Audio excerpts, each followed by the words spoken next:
Hello, welcome to the Pint podcast, where our patters pish, but our pints aren't. To introduce ourselves, I'm Caden, and I'm joined by my co-host, Dino. Hi, hello, welcome back. It's episode 16 today. I've got my beverage ready. Nice. So yeah, today's main topic is consoles. Yes, there's a lot of new stuff coming up and already out. So, for example, the new Xbox came out, and I've heard some things about it. Like there's a meme going about how it's like smoking and shit, but it's just some sort of like what's the word? But it's a fake. It's I heard that was a fake. Yeah, and I think what was happening is people were like putting vape pens in there and just letting it go off and shit. But people are like, haha, jokes on you, you're gonna damage your Xbox. And I'm like, yeah. Just anything to get like likes and attention. But new Xbox came out. The shape of it is weird. Like it looks like a mini fridge. Bigger than my fucking old mini fridge. Like a mini fridge. Yeah. But not much else to say on it apart from like I don't know about any games that are out for it that are exclusive that I would get, because I know they got like Bungie on their side doing like Halo and that, but I'm not really a fan of Halo enough to like, oh, it's worth getting an Xbox. So I'm like all that sort of stuff. But yeah. I see the design. The more I see it, the more I like it. I think it looks really sleek. And have you seen the close-up of the actual top of it? No. Oh, it's got like this sort of like green rings around like in the actual inside side bits. So depending on what way you look at it, it kind of moves. Oh, I see. That's not too bad. bad. It looks smart, I think. And it's way different to like the traditional, just sort of flat, or if you put it up on its side, just long. See, I think that's the thing that people complain about with these consoles being bigger. Is the reason they're bigger is because they've got more like equipment in it, so it either doesn't overheat or it can run better because of the technology they're using. It's why a lot of motherboards and that are big, because it's got a lot of components in it that you can put in if you want. It's like why like gaming PCs are very hard to upgrade. But that's the Xbox came out.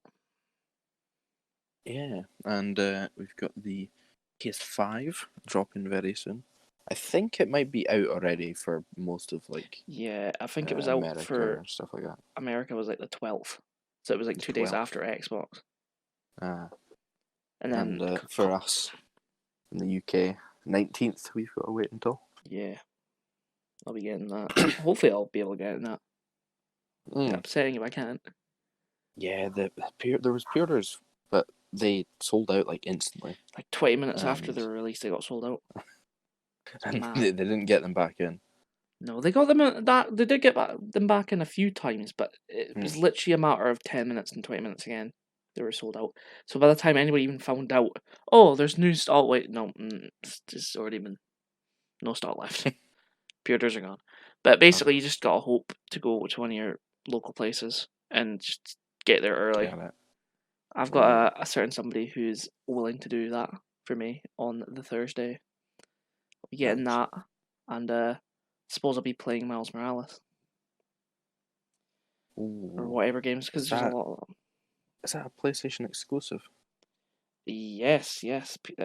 Spider-Man is a PS exclusive because Sony still has the rights to it. That's right. So that'll be big. Oh yeah, it's already out as well. That's the thing. I've been seeing gameplay for it in places. I'm trying to avoid it, but I'm like, oh fuck, this looks good. I want to play it. I'm gonna try and get the PS5 on the release day, hopefully. I've heard though that apparently, and this could be just people talking shit, with the Xbox, new Xbox, they're apparently like drip feeding sort of the the actual consoles, just to sort of give off the illusion of people wanting them and that they're selling out. Oh, I see what you mean. Yeah. Yeah. That's the thing, like, the scalpers are going to cut them out already. Like, this guy seen on Twitter is like, oh, I've got what was it? £1,000 for one of these boys, the physical PS5s, and I'll give you £900 for the digital ones. And you're like, some people may buy them if there's literally none left. But joke's on you if you find out they've got stock in and it's just been this fucking sort of, not a hoax, but like, as you're saying, drip fed sort of shit. Yeah. They've got enough. And there's already people saying, like, can somebody dox this man so I can come steal his shit? And I'm like, bruh, why would you? Like, it's just silly. Just silly. Aye. Then there's the PS Plus collection. So that's coming out, which will have a bunch of free games. Mm-hmm. So like, I'm assuming PS5's fucking PS Plus isn't gonna be like any like more expensive. As I've also Hopefully not. like seen that it should continue PS4's PS Plus over into PS5. So I've paid for the year, so I probably already have PS5's PS Plus Yeah. paid for. And with this PS Plus collection comes, I believe, at least 10 or more games. You get like some games I want to play, and some games I already have, but I get to re-download with better framing. And that will be like Black Ops 3. That's going to be really good. I could play Crash Bandicoot Insane Trilogy. I've never played Crash, so it'll be a good Looking forward opportunity. to that. Fallout 4 is one I'm looking at. God of War is another one. That's a really popular one. I'll get to replay and finish Infamous Second Son. You've got The Last Guardian, which is made by the same folks as Shadow of Colossus, I believe. So I'm looking forward to playing that. You've got Last of Us Remastered. You've got Monster Hunter World, another game I played, but I ended up selling. You got Mortal Kombat X. I may play Ratchet and Clank. I don't know. Nothing's really bringing me in to want to play it, but I might and see I how it really fares. enjoyed that. I really enjoyed that. I think it'll look good as well on the PS5. Yeah, there's Bloodborne. I'll play that as well. Mm-hmm. There's quite a few more games as well, but not ones I'm mentioning simply because I probably won't play them. Yeah, I'm looking at this list that they've got. It looks like a good list. A couple games there myself that I'm looking forward to playing. Well, yeah, it's gonna be good. It's gonna be good. I'm not too sure about what the Xbox has. I've not looked into it too much. Really, I've mostly just been Assuming it PlayStation stuff. to do with the Game Pass, if they're going to continue that onto the Series X. Yeah. But that's just even more money alongside your gold. It is. I suppose you get I think you get like a lot of games free with the Game Pass. Mm-hmm. Which I suppose is not too bad if you're not paying a lot. Yeah. That's the thing. I don't know if there's like any more they're gonna bring out to this, or they'll probably just keep the whole monthly free games coming out. I'd imagine. We'll see anyway. We'll see. Aye. Also talking about consoles. What is the first console that you owned? And sort of what was the route that you took up to now? What was My one. your list of consoles owned? Well, like as a person that was like either bought for me or I have bought, it started with the DS. But if we're talking in terms of like consoles I played that were in my house, owned by other people, like my brother, then probably going back as far as like PS2 or PS1. But I I barely got to play that as it is. I remember playing like with some of the old Star Wars games with Ken, where he was like I think one of us was Anakin and the other was Obi-Wan, and we were fighting each other during the episode 3 fight in the lava place. But as a console I actually owned, I didn't have like a great history. It just went DS, then I assume Xbox 360, then DSi, DSi XL, or basically a bunch of fucking DSs. I have a 2DS, a 3DS. I've got eventually I've got the PS4. Then a PS3. So I went from PS4 to PS3, and then no, that's a lie because in 2013 I got the PS3 to play One Piece Pirate Warriors, and then the following year I got the PS4, and then I think 2015 or 2016 time I got the Xbox One, and obviously like around about now I think last year I got the Nintendo Switch, and then as of the 19th I should have the PS5. That's pretty much how my history goes, my timeline. Did you mention the Wii there? Oh yes, the Wii. Oh yes. Can't be forgetting about that I Wii. forgot the Wii. The Wii I would have had either just before or just after my Xbox 360. So it was probably 2010 time I got it. But that doesn't feel right because it came out 2008 or 7, didn't it? Did it? I feel like it's early. 2006. Was it? Yeah, it was. I think it was earlier. I think it's the same year as the DS. Was that? Nah, the DS was 2004. Oh my. What do you mean? Nah. Time goes by. I thought it was a 2008 console. That's mad. Well, you learn something new. Yep. Never got a Wii U. Probably a good thing No. too, to be honest, because That was like a test, really, for the Switch. Oh, it was not. They released it as trying to upgrade the Wii. It was Right. basically a Wii, but a touchscreen thing, I believe. So I suppose it's sort of like the Switch, but the Switch is just in its entirety the controller is the console and its play. So it's more like if the Wii and the DS had a child, because you could obviously you got the wireless controllers and you can connect it to the TV with HDMI if you want. Yeah. I haven't done that actually with the Switch. I need to get more stuff for the Switch. I think the Wii U had like a 2-year lifespan.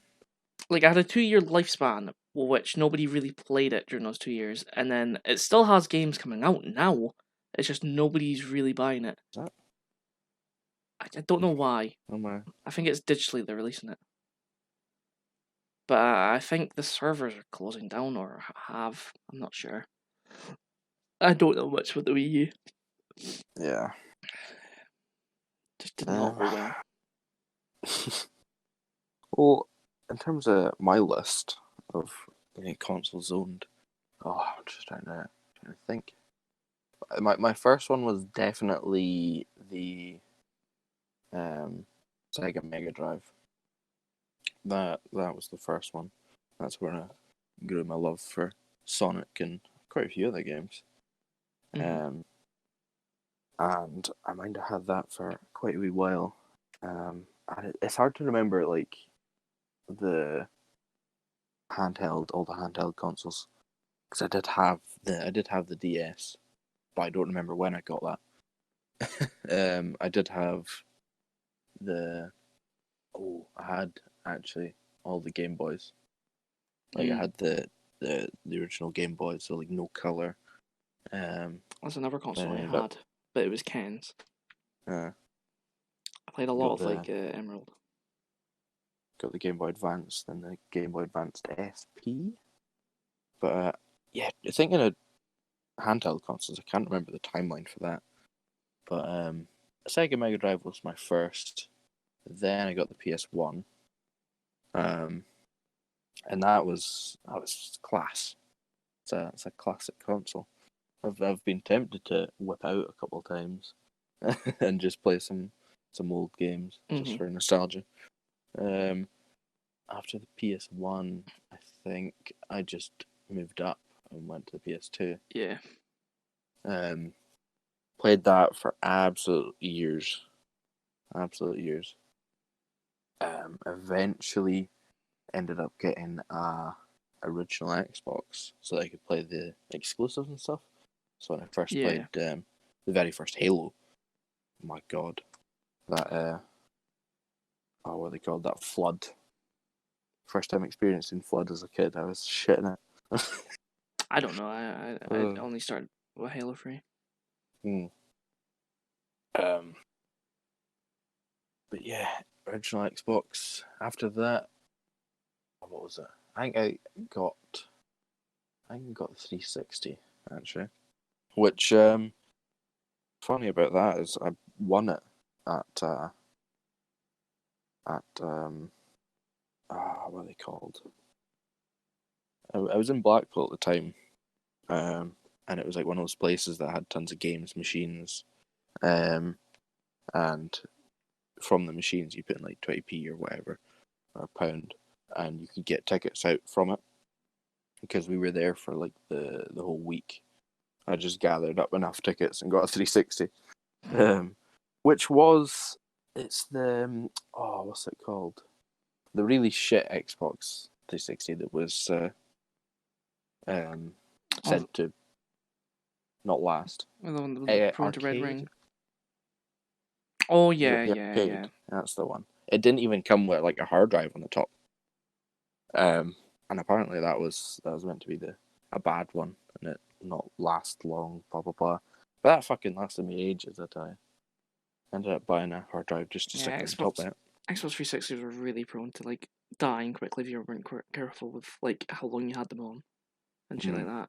Because I mind I blasted one of the Naruto Ninja Storm games for 24 hours. Like I think it was Ninja Storm 2, just to like get everything done. Yeah. And when I finished up and stopped, the red ring of deaths just started appearing on my Xbox 360, and I started shitting it. And it's common knowledge that once you get that, it doesn't come back. You're fucked. And I somehow, it somehow lasted. I turned it off and waited like minutes, turned it back on, it was fine, and then turned it back off, and then went like to bed basically. And then when I woke up in the morning and started playing it again, it was fine. But it just taught me to no more 24 hours. Nope. Yeah, just take it easy. I don't think I've had red ring. I think I've had it when like power goes out, and then it shits the bed. It's like, oh no. But in terms of like general red ring, I don't think I've had it. But yeah, so 360 that lasted ages. Had the PSP. I rate that PSP. After that, I'm trying to think. What else came out? I did have the DS, but at some point, can't remember when. Had the DSi at some point. Because there was a DS XL and a DSi, and then a DSi XL. Yeah, I think I skipped that XL. And then there's a DS Lite. Original. So many DSs. Yeah. There's so many. Because I think you had like the very old, like bulky, chunky DS, which probably explains the 2004. It's like grey and like bulky, but the one I got in 2008 was like the slim black one. And the great thing about those DSs were if you didn't have a Game Boy, we had Game Boy games. It had a wee slot for them at the bottom. Like I think my DS still works if I find a charger for it, but it's hanging off one hinge. It's literally like on its deathbed. But it just brings back memories when I look at it because it's got like two of the stickers I got with my first game being Pokemon Diamond and Pearl. The first games I owned for anything, I think. Glorious. Trying to think what else. I think after that it was just the PS4. Got that pretty much at the release, the same year I think. But it wasn't like at the release date; it was a bit after. Then I did pick up the Xbox One. Mostly for exclusives, you know. I really want to play Forza and that. I honestly can't tell you why I have an Xbox One. I think it was to play certain games. Yeah. But I honestly can't remember it, and I'm just confused to why I had them, because that's a lot of money. Yeah. Well, actually, I copped it because it was on a sale. It was cheaper. Probably, So I probably thought, oh, why I might as had it well. as well. I think it was for like a birthday or something, and my mom just didn't know what to get me. And I went, well, Xbox One. She was like, so no. So it's pretty decent. Yeah. I don't like the But UI. it's not quite PS4. It's so hard to fucking traverse, mate. It's like that's. I Yeah. think hopefully they got rid of this whole targeting with PS5 and Xbox One. So far, it looks like they're both targeting gameplay the most and user Aye. interface. Aye. So with Xbox One, it was all about fucking social media and apps on it rather than the games and like Yeah. subscriptions. It was just chock a block. That's all I could see in my my Xbox Home was just apps upon apps upon apps of stuff I There's a lot, don't man. use. It's like they tried to integrate it with just the whole Microsoft thing, so you Yeah, could like connect it to your like Microsoft you got your phone and Netflix, you got all your this and that. YouTube, but it's not like in like with like PS4, you've got like your Yeah. TV and app section, so you can click onto. Whereas on the Mm-hmm. Xbox One and the Home, it is just cluttered everywhere. If you so It's happen to yeah. use an app by accident, it's just permanently on your home now. Aye. The 360's dashboard was really nice, and then they went to that, and it was like, oh. Um, but yeah, I still need to see the dashboard for the new Xbox actually. So I'll probably check that after we've finished this. But the PlayStation 5 dashboard looks quite nice. Yes. On mate, how like if it's everything's true about what they're saying about it and how smooth it goes into games and pauses Mm-hmm. games when you come out into it and shit like that, it is going to be phenomenal to play on. I seen someone had the console, the PS5, like hard off. It was fully turned off, and they started it up from that, and then launched into Little Big Planet, I think it was, in approximately 49 seconds. So it took 49 seconds to fully load up the console and jump into a game. Which, oh, mate, that's gonna be really, really nice. Um, before we move on to what we're looking forward to most for the PS5, out of all the consoles you've owned, what was your favorite? Oh, I would say it's a hard one, but I think I'll go Mm-hmm. for the nostalgia factor because it's my first console, being the DS. Yeah, And that's whenever fair. I go back to those games, I either got on my new DSs or not, like Pokemon Diamond and Pearl. They were my first games. I loved them. But in terms of like consoles that I played the most games on, I'd probably say the Xbox 360. I had an Yeah. abundant amount of games I played on that. It was maddening. But I think the games I enjoyed most playing when I did have games on a console was the 3DS, not the 3DS, the DS.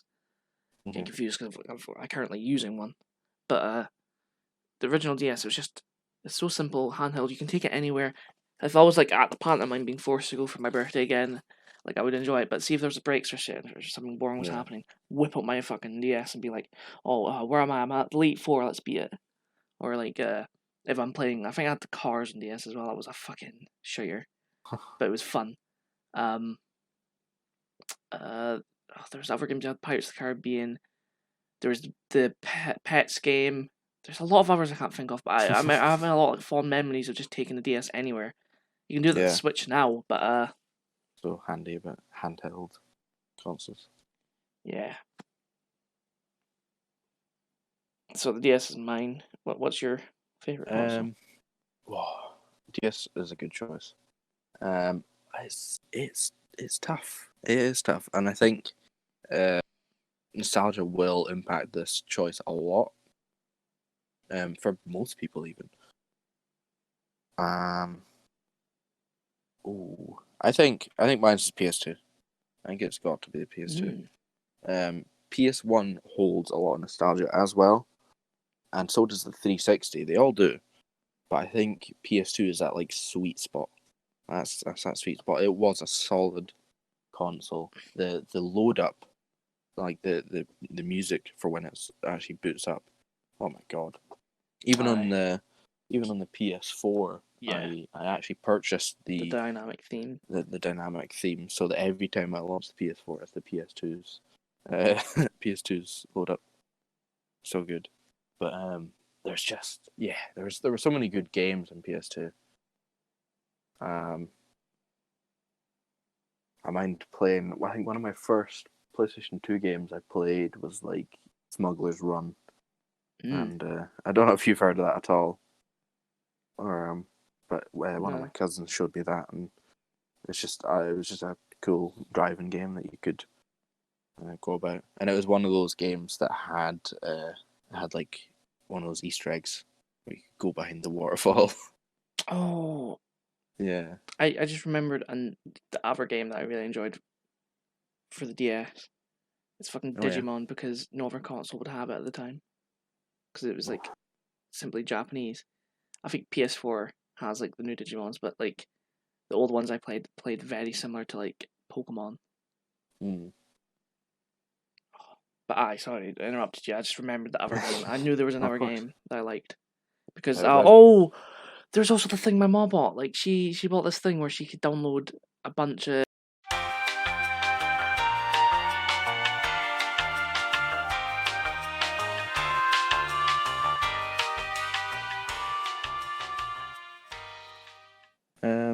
bit of technical difficulties there, but we're back. Yes. Yeah, your computer froze, isn't it? Yeah, and then I was like, "Oh, sorry, something happened there. We'll reset that for you." And I'm like, okay." Hopefully we've still got the audio, Yeah. but we'll just continue from here. Yeah. Yeah, what are you looking forward to most for the PS5? Since we're on that PS side. Well, as I mentioned earlier, and hopefully people will be able to hear that audio, is Miles Morales, or Spider-Man Miles Morales, the game for PS5. That's one of the things I'm looking forward to. And just playing as your mans will be really good. The other thing that I'm looking forward to is it's 4K worthy. So Yeah. all my DVDs that are 4K that I haven't been able to play, I can now play like Logan and Joker. Mm-hmm. That'll be crisp. There's a lot of games on there as well. Pretty much most of the fucking PlayStation Plus collection games I'm looking forward to that I just never got on the PS4. And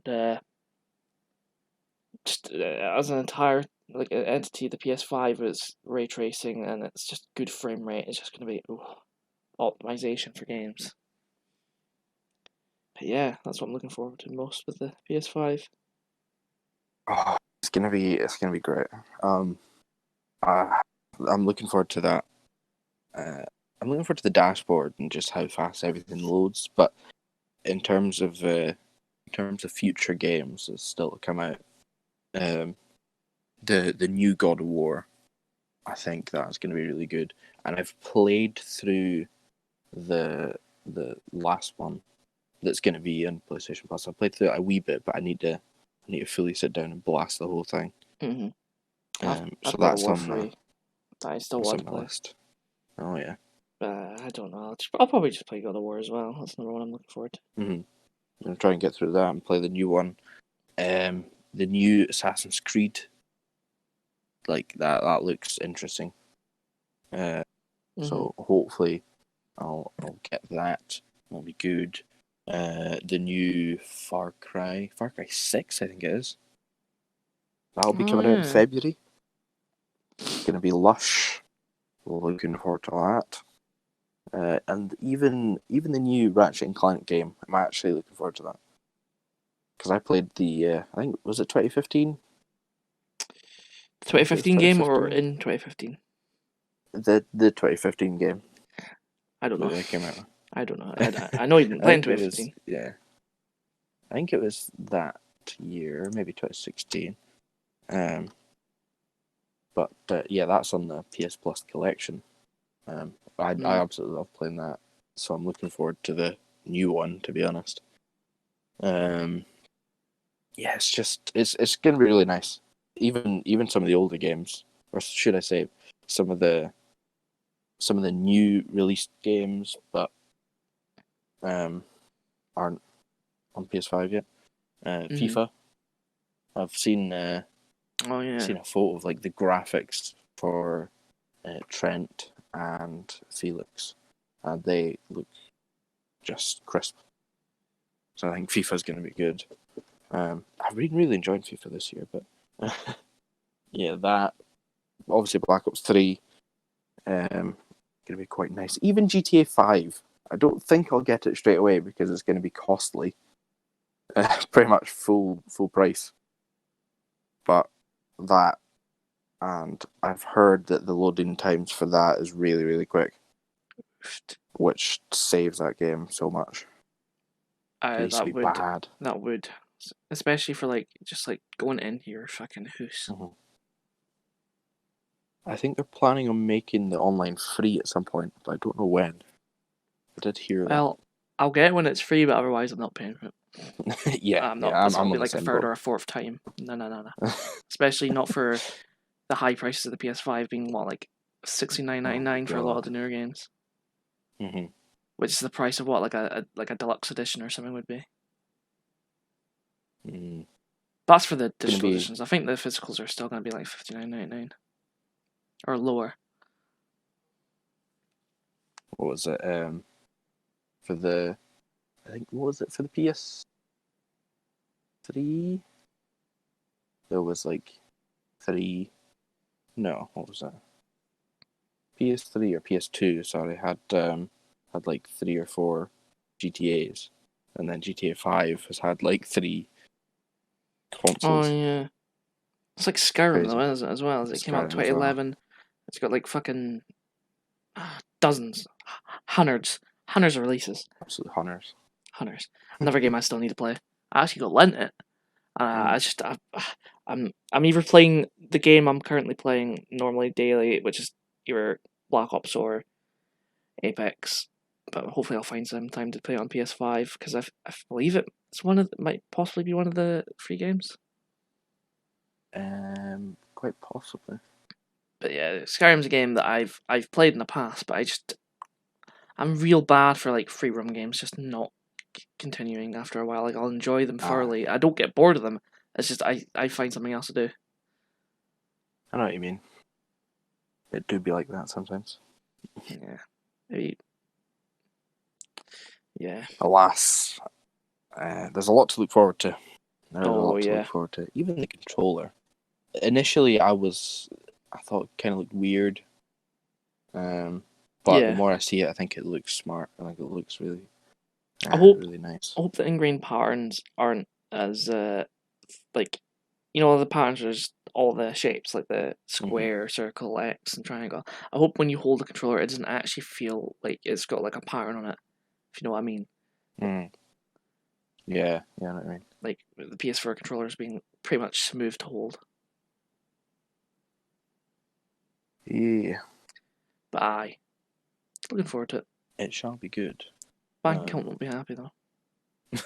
No.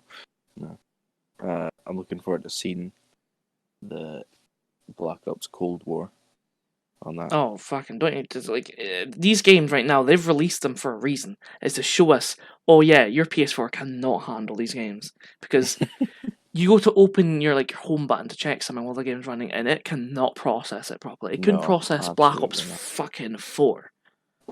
And that came on 3 years ago. Jeez, so PS5, if the loading times are so good, then it shouldn't be a problem. That's what I'm looking forward to. Smoothness. Oh, yeah. But exciting. That brings us to an end of our main topic, does it? Yeah, it does. It does indeed. And brings us on to more general talk. That of being news. Do you like me to start? Alright, go on then. Go on. A bit of funny business. Business that doesn't really affect us, but it could affect the world depending on how it goes. Is Biden is Biden. projected winner, and Trump is having an absolute hissy fit over it on Twitter. He's And not accepting it. And I think one of the ceremonies or one of the speech things they're doing, one of the last ones for his presidency, if he is the loser, basically, is it was sorted out to be at a place like a hotel, like a nice hotel, but I think he was told where it was, but he didn't understand. So his staff basically got him to go present this ceremony or meeting at this really like shit, not quite built hotel, so it's horrible looking. But next to it is, I think, a 7-Eleven, and that on the other side is a sex shop. So he's just doing it there, and it's just like, could something be more fitting for if this man does lose, and that's the last meeting he has as the president? Oh. And I just think it's funny. That's my little tidbit to talk about, is just how he's like calling it fraud and all that and that stuff. It's like, well, if you're calling it fraud now, and you're such a sketchy fucking person as it is, who's to say that you getting in wasn't fraud to begin with? It's like, it's like calling fraud is just like, nobody's gonna believe you. Nobody does believe you, and even your own people are getting embarrassed by you. You're done. But a good majority of just votes and stuff like that. It like I think even if you mind the independence referendum, there's people trying to claim it for that, and just a good majority of votes and stuff like this, people will try and claim that there's been a bit of fraudulence and a bit of just not legalness going on.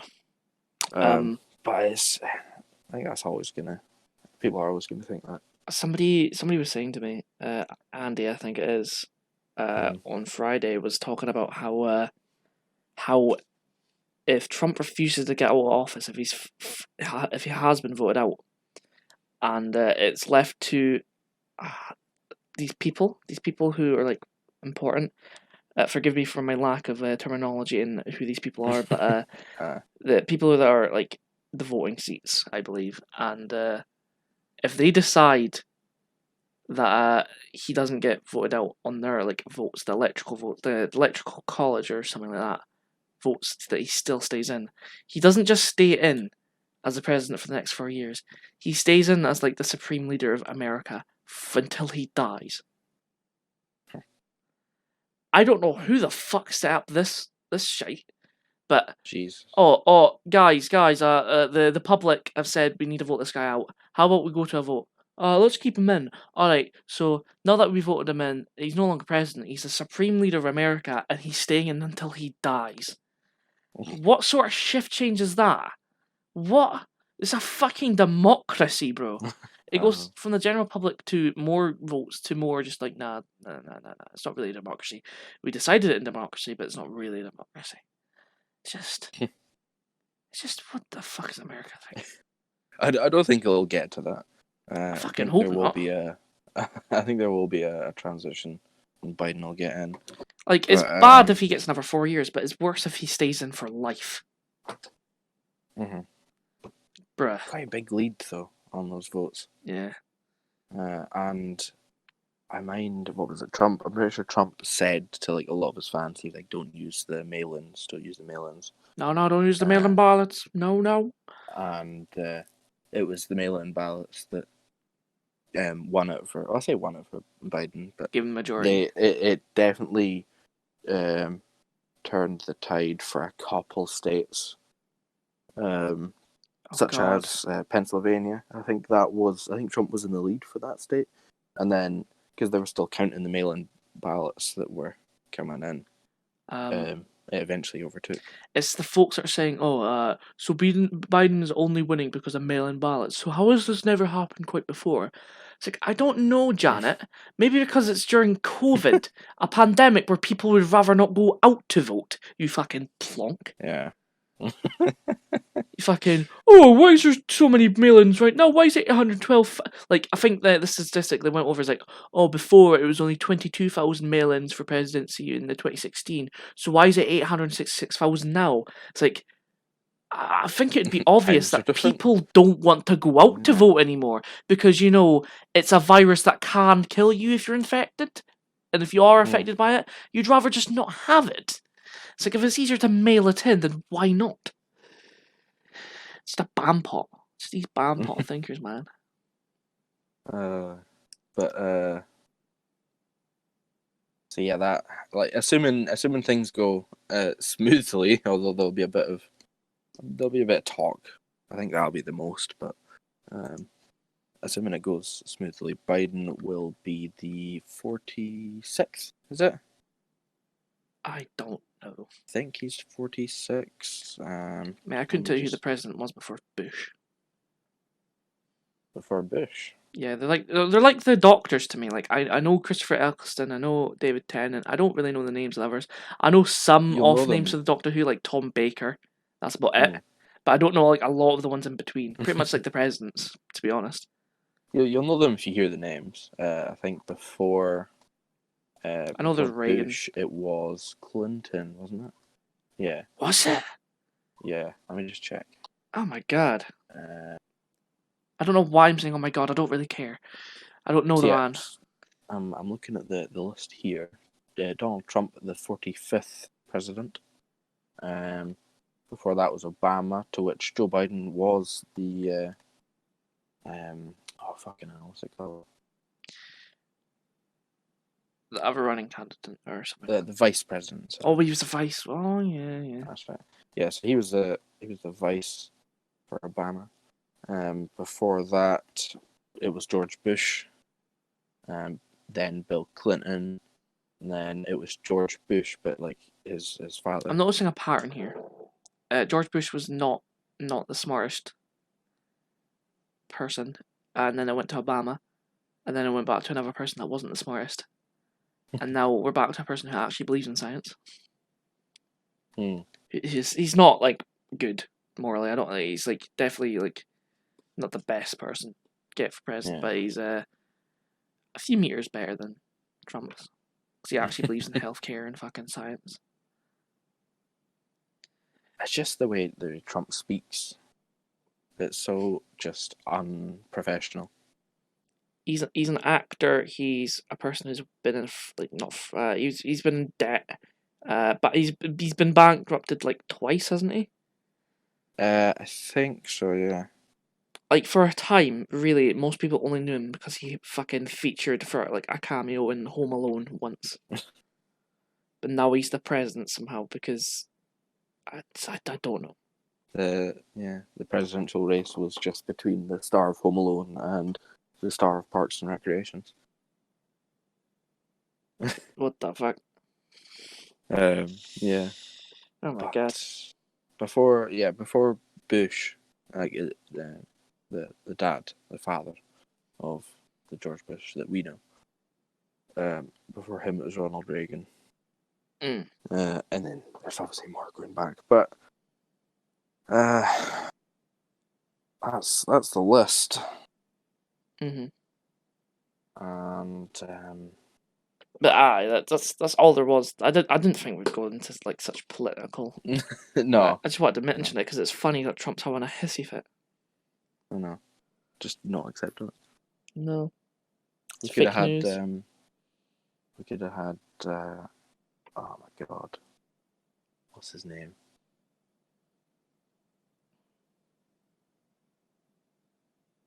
Bernie Sanders. We could have had Bernie Sanders. Bernie's such a sweet old man, from what I've heard. Yeah, what a guy. Remember the video of the bird landing? Oh my god. And in comparison to like a fucking fly landing in like Trump's head or something. Or is that Biden? I can't mind.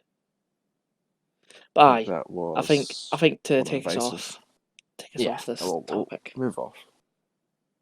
So I'll move on to my first bit of news, which is Scotland, the Scottish football national team. Scotland forever. We finally made it into a major tournament. Oh my god. We're into the Euros, which is it's the first major tournament since the 1998 World Cup. That was the last time we actually played in a tournament. Sounds a bit ironic, doesn't it? We're finally into the Euros, is what we're hoping after we leave fucking Britain. No. And what a night it was. Watched we've been playing well this past like 8 games or so. Getting results. And we had the last game, which was against Serbia. And if we beat Serbia, we go to the Euros. And of course, we've had like 22 years of hurt. And in typical Scottish fashion, we went 1-0 up. It's all good. We looked very good. We were the better team for a good majority of that game.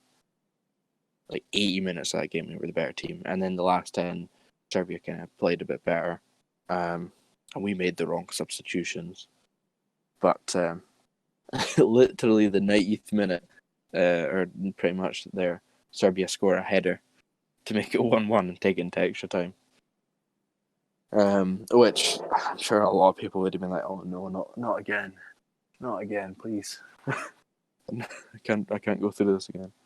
But we held out in the extra time, went to penalties, which, my God, my arse was clenched during those penalties. We scored the first, then they scored. We scored, they scored, and it went literally to the very last one, before sudden death. We had scored all 5, and they were just about to kick off their 5th. And it got saved by David Marshall. And we're in the Euros now. Nice. It's going to be so good. But we've got a tough group. We have England in the group. We've got Czech Republic, and we've got Croatia. Croatia made it to the World Cup final. So that's going to be a tough game. England, of course, is always a tough game, but such a rivalry there. And even Czech Republic's not an easy game. But we'll see. We'll see what happens between now and 2021. Hopefully we can beat England. I believe it. But that's my first bit of news. Yeah, take us into your second. Yeah. I don't know if it's like newsworthy, but it's like worth mentioning that season 2 Mandalorian has began airing on Disney Plus. I don't know if it actually shows anywhere else, because streaming services have become so like turbulent. I think it is just that. Is so far it's been really fucking good. I think it was a Has. really good starting episode. The second episode, so far, it's sort of went with like a horror vibe sort of thing. Yeah. And I think that's supposed to contrast way more than the first season, simply because obviously Mando's becoming much more gentle and nicer, becoming more apathetic or apathetic is understanding one's feelings but not reciprocating them. Sympathetic, I think, is a bit more. Yeah. But yeah, it's really good so far, and we'll have the 3rd episode to watch later on. Yes, that's came out a couple of days ago. It's Fridays it comes out, doesn't it? That's what I find so interesting about Mandalorian is I don't like Star Wars. I really don't. Not really. I mentioned this before, where I don't like the originals. The prequels are I like the choreography and the lightsaber fights, and the 3rd set of films, the new ones, I enjoyed. They're okay. I would say like 6 out of 10 for all of them. But Mandalorian, there's something about There's something about the Star Wars TV shows that are entertaining about it, because I feel like they're better off as like short stories than they are like these long, big, like clutter-filled movies. Because that's why I like. I think I just generally like short stories. To be honest, most TV shows should just happen. Like on another podcast, I were mentioning how a lot of books would be better off as TV shows than movies, simply because they're able to actually develop these characters and plot lines better and convey them better. But Mandalorian is just, it's good. Been enjoying it. Yeah. Very much enjoying it. We won't talk about spoilers. I've been trying to stay clear of that. Yeah, that's why I only mentioned the horror aspects of the first season 2. doesn't really tell you much. It gives you the vibe. Mm-hmm. I'm looking forward to seeing where it goes. Yeah. We'll I watch. don't know if it actually has like a goal in mind, I because think. this the sort of thing with Mando, because it's sort of like a Han Solo thing, whereas like he's on to the next jobs, but like so far it's just been with the child. Yeah, that and there's the loose one, but Yeah, I know what you're on about. it's mostly just one episode at a time, doing this and then doing that. Yeah. Anyway, it's quality. Yeah. How about yourself? Another example. My next one I will mention happened a couple weeks ago, I think. Let me check the date. Yeah, I think it was 2 weeks ago now. 2 weeks ago yesterday, and it was boxing. As per I mentioned, some boxing in the news. Usyk versus Chisora. That fight happened. It was a good fight. It was a decent fight, entertaining. It wasn't an amazing fight in comparison to some that happen, but it was a good one. I very much enjoyed it. And to start with, Usyk was quite slow. Chisora really came out with a good performance. And I was kind of worrying if Usyk was just not going to get into the game at any point and just almost pull what's his name? I don't know. Lomachenko. Oh yeah. I was hoping he doesn't do that, and he does come around, and he did. Yeah, after first few rounds, Chisora had power, but Usyk was just trying to avoid. He absorbed a lot of shots, and then he sort of took over the fight, and the whole fight ended up going the full distance, the full 12 rounds, and Usyk won on points. That's what I thought was going to happen beforehand. And I think was it the favorite? I think it was the favorite. But anyway, that don't know what happens next for Chisora. We'll have to see what happens. Aye. But as for Usyk, he is next in line to go for Anthony Joshua. I think he's the mandatory. So we'll just have to see what fights end up going and being planned. There's been so many fights that have been cancelled because one of them has gotten COVID, such as Povetkin, who was going to fight Dillian Whyte again for the second time. He ended up catching that, and I think there was small talk of Whyte fighting Chisora, and then a small talk of Whyte fighting Fury. But I don't think anything's finalised or cemented. It's all just, there's a lot of stuff being cancelled. That's just 2020, isn't it? One. It is. Probably 2021 too as well. 2022 Electric Boogaloo. I don't know if that means it'll be worse or better than 2020, but we'll need to find out. We'll see. But that's my second. Well, my third one is of a very famous actor, probably the most famous Scottish actor that I know. As Sean Connery has died. I think he was 90 or 90 odd, something. But he died in the Himalayas, was it? Somewhere. It's somewhere remote. He was on vacation with his family and he died in his sleep. And was it Bahamas? Bahamas might be it. It was one of those places. But he's assumedly died in his sleep with his family, which is better than most can say. It's nice. It's a wholesome way to die if there was such a thing. Yeah. And quite he's getting up there in age anyway. It's very sad to hear. I was looking for his films he's been in, because obviously he was Bond, That's probably his Yeah. most famous. He was Iconic. Bond. And the best one too. Haven't seen any of the Bond films. I've seen a lot of arguments online about who the best Bond is, but I think by popularity he is voted as the best. So obviously he's got that staple. The movie I've only seen 1 or 2 movies he's been in, which is surprising, because I didn't think he stopped being in movies since 2012. I thought he might have been in a few more since then, but no, he was in the League of Extraordinary Gentlemen, I believe, or the League. The League of Extraordinary Gentlemen. There it is. There it is.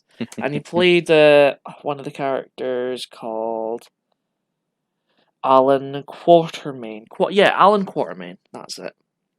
And I quite enjoyed that movie.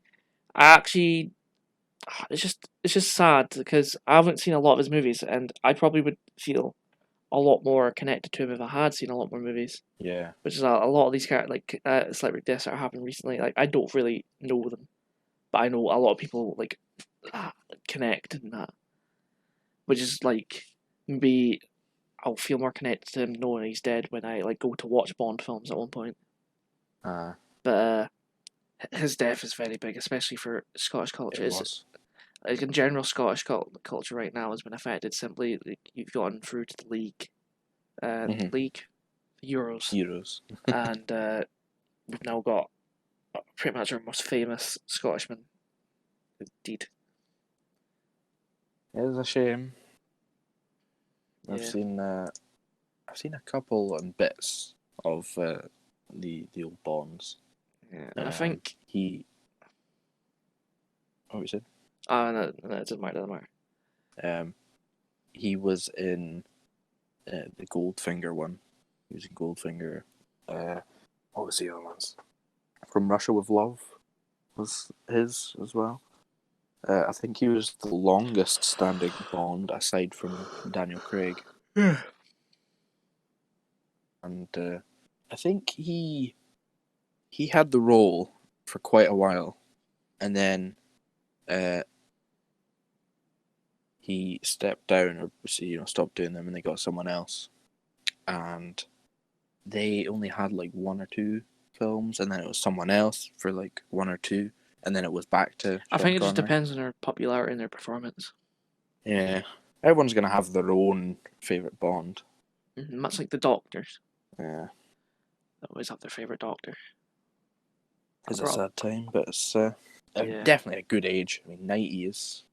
It's the ideal age. I want to live to exactly 100 out of spite of being I'm in the triple jet just now, bitch. But yeah, 60 is a really good age. A lot of people may die in their 70s, which is still a good age. So 20 years difference is still mad. Yeah. You're 70 right then, and you can think, oh, I'm close to my death, and you're like, wait, if I live to 90, that's still another 20 years. Yas, Queen. It doesn't seem like a big gap when you think about it. 70 and 90. Wait, 20 years. Oh. 60 to 80, 20 years. Even 50 to 60 is another 10 years. Time is really relative. As you get older, it seemingly gets quicker. So maybe that's why people don't like getting older, because it only just gets quicker to your death. Did you see on the day that it was announced that he passed on Twitter, it was trending saying "Rest in peace." Oh, for fuck's sake! I did not actually. That's definitely a thing I would expect. Actually, speaking of deaths, another person has died today. Des O'Connor. I think he was a presenter of some sort. It's another name I've heard before, but I don't know much about. But he's very popular. I think he was TV legend. He was Mark Donald, so he's clearly really, really important to TV or television, rather.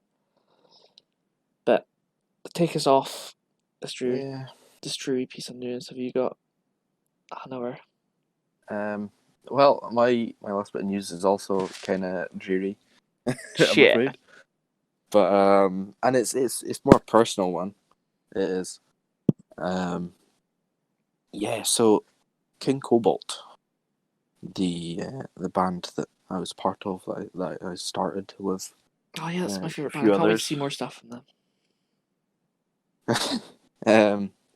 Yeah, after I think it's been 4 years, honestly. Maybe like 4 years is a 3. bit of a stretch because it's I mean, 2016.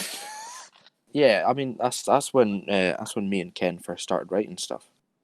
Was We it? didn't have the name back then, and we didn't have like I feel all like the very early members. 2017 is like when you and Ken started. I feel like I may be entirely wrong. I'm pretty sure I've got a Good. recording from like December 16. That's fucking mad. But I suppose you were yeah, 18 I then. think when we kicked off, it was 2017. Yeah. So roughly in that time frame is when we started, and yeah, we've split after all this time. Better run than Just most, I suppose. it was a really good run. It was, and this was my first band that I'd been in as well. So to do so much in that first band, it was incredible. The first show we did. Like, I imagine that the connections and networking you would have done just simply from doing those gigs as well Yeah. will like completely refurbish any like upcoming projects you could have. Mm-hmm. So it's good to look back at everything we've done. First show, we sold out the place, which was incredible, absolutely incredible. Ended up playing the next week. We played a ton of shows. Played a couple of festivals, a couple of smaller festivals, which was great. And we just kept working our way up.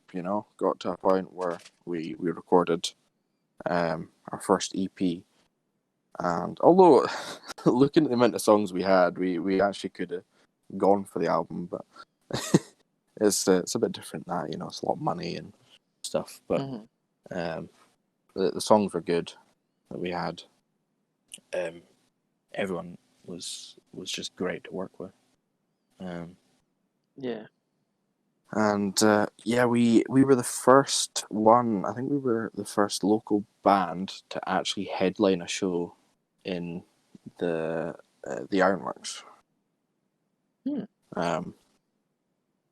And yeah, that was great. We'll not talk about the Terminator intro theme. That happened. I will move on. But Or the WWE wrestling. that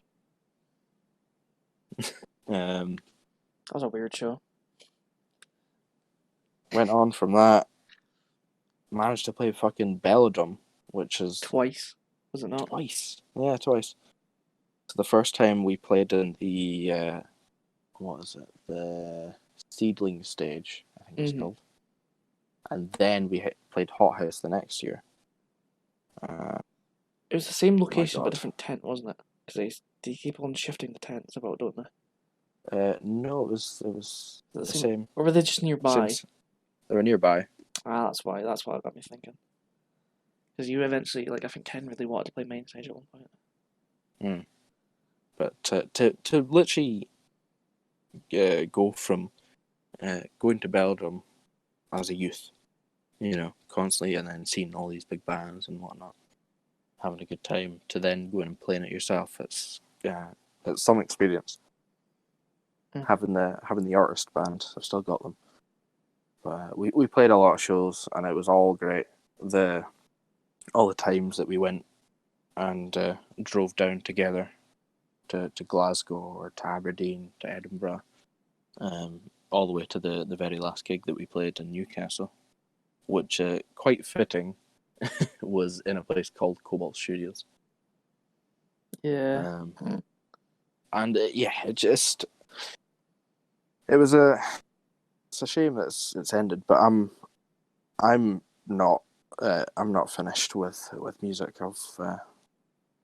I've got some music written, sat there, and just gonna try and get together with some people, sort something out. Something new could come out. Don't know yet, but we will see. As for now, though, it's all quiet with the COVID. Certainly impacted the fact that King Cobalt split. Yeah. But Yeah, once COVID passes, I think the future will be quite bright, and music will come out again. But until then, that's the end of my news. Yes. Sad. Mm-hmm. But alas, we must go forth on to our next topic. Favorite just desserts. Would you like to start us, or? Sure. I'll start us. So my first one is from a 1999 film that is hated by a lot of people, and I'm sure you'll mention it later on in the podcast. But it's from The Mummy. Wait, The Mummy's Um, hated. I'm pretty sure it's really popular. Like a lot of people like it. Is it? Yeah, like I'm pretty sure it's very positively looked on. My opinion's, I think, controversial a bit. Oh, right. I thought it was one of those ones that wasn't. I think the Or at least sequels. maybe The it's the later sequels. ones. It's the Yeah. sequels. The second one Right. isn't as hated, but the third one is definitely like people fucking hate. And then there's the Scorpion King. Oh Lord. Some high quality CGI there. Before you mention your example, I realise I say just desserts. In case anybody doesn't know what we mean, we can be talking about like a character or a person that deserves the things that are going to happen to them. So like, yeah, they they've are a done something dick prior. and they get their karma. They get their karma back, and something bad happens to them that are just they deserve. So I just want to get that out of the way. Continue. Yeah. So the first character is from The Mummy that I'm going to mention, and it's been so long since I've seen the film, so I won't remember everything fully. But it's Benny Gabor or Gabor, and in the film, Benny's just this cowardly thief that would he would literally sell you off just for some extra coin or an extra bit of life, you know. He was just an absolute dick. And I think he in the film, he in the film he did leave the main character to die at one point. Can't remember what his name is. The guy Brendan Fraser played, but I think he left him to die at one point, and he ended up like becoming a sort of worshipper type thing, or he started working for the actual villain, the main villain. He's the secondary antagonist of the film. Yeah. But throughout the film, he's just not liked at all, really. Mm-hmm. And because everything he'd done, it gets to the end of the film, and obviously he's like running about inside this pyramid bit, and he's just grabbing all the gold, trying to like shove it into this bag. You know, he wants to just take everything because he's just such, you know, he's one of those types of people. And I remember at the end, he puts the bag down because it's heavy. He puts the bag down on like this bit that's sticking out of the wall, which what a surprise! It's a lever, which ends up closing the whole place. And it goes off. The main cast, the three of them, they're all like, "Well, time to go," and they end up shooting off, trying to escape. And so is Benny. Benny's like behind them, but he's slower because he's trying to carry all this gold.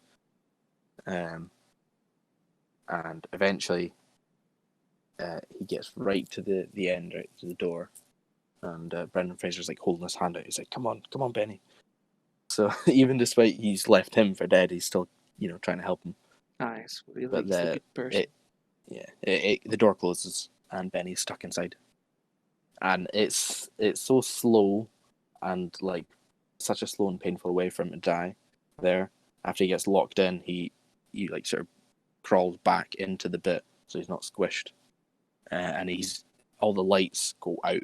There's the absolute pitch darkness apart from his light that he's holding, the torch. Yeah. And these like critters, I can't remember what they're called, but Scarabs. yeah, them.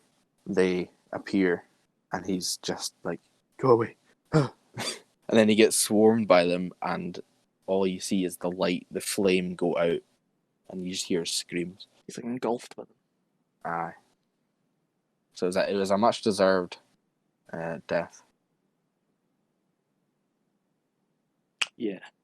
And that's the first one I've got for just desserts. Well, that's a good one actually. Yeah. I mind that one stuck with me when I did. That's when I do think of that movie. That one did stick with me. It's character deaths is but my one is Clayton from Tarzan, and he throughout the film is a person who's essentially, I don't know if he's a guide, but he's the escort to Jane, and he ends up meeting Tarzan, and they end up like doing their whole thing trying to find the gorillas, trying to get him to learn English and speak to them. Spawning one of my favorite things where he's like, "It's gorilla," and Tarzan's like, "Gorilla, no, gorilla, gorilla." Sort of like, the back and forth is funny between them there, but eventually we find out that the entire time the reason he's been wanting to find the gorillas alongside Jane, because Jane and her father were going to find the gorillas to research them, because they're sort of scientists. They want to document their behavior, what they eat, what they do, how they interact with humans if they meet them, whatever. But Clayton's deal is he's wanting to capture these gorillas and sell them off or barter them somewhere, to a zoo, to some place, a black market. We find this out like maybe in the final act of the film, and it gets to a point where Clayton just puts Jane in the brig, puts Tarzan in the brig until he gets rescued. They end up back in the jungle after Tarzan's helped release all the gorillas. We know that your man's Clayton has a shotty. He's trying to hunt down Tarzan, getting through the canopy. They end up climbing the trees, get to the top. So you know that Clayton's not a nice guy for the film to begin with, but now you also got this thing on top, being like he's a traitor. He basically, not a coup, but what's the fancy pirate term for it? For when you like mutiny.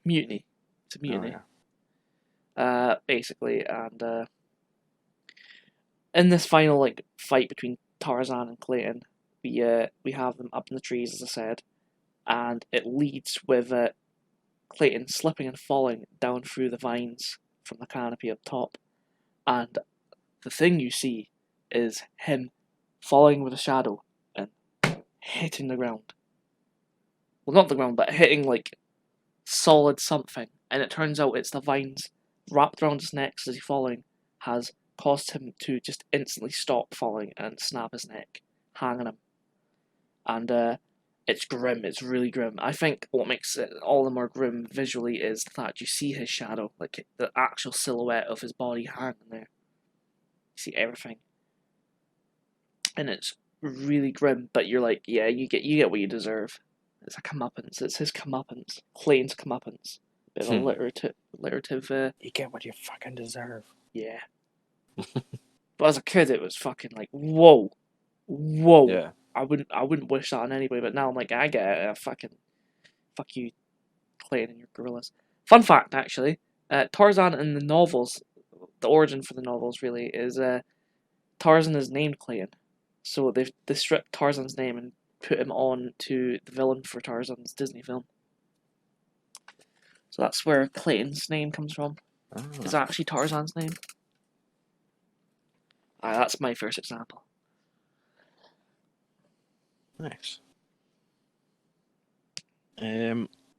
Yeah, so my second one is Todd from Breaking Bad. I think he was. When did he come into the series? It was like 4 or 5, isn't it? It was a little later, but yeah, 4 or 5. And Todd was part of like the Nazi group or the neo-Nazi group. He was part of them, who I can't mind why they started working with him. I think they were selling to them or something like that.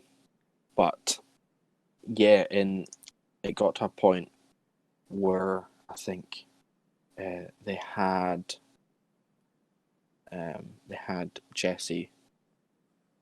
They had Jesse like captured and working for them like a slave, essentially, being like, "I make this." Yeah. And Todd was one of the ones I think that was sort of looking after him in a way. I do kind of like his character, but at the same time, he's an arse. He's an absolute arse, and he did bad things, you know. For example, I think the first time he does something was the kid, and it's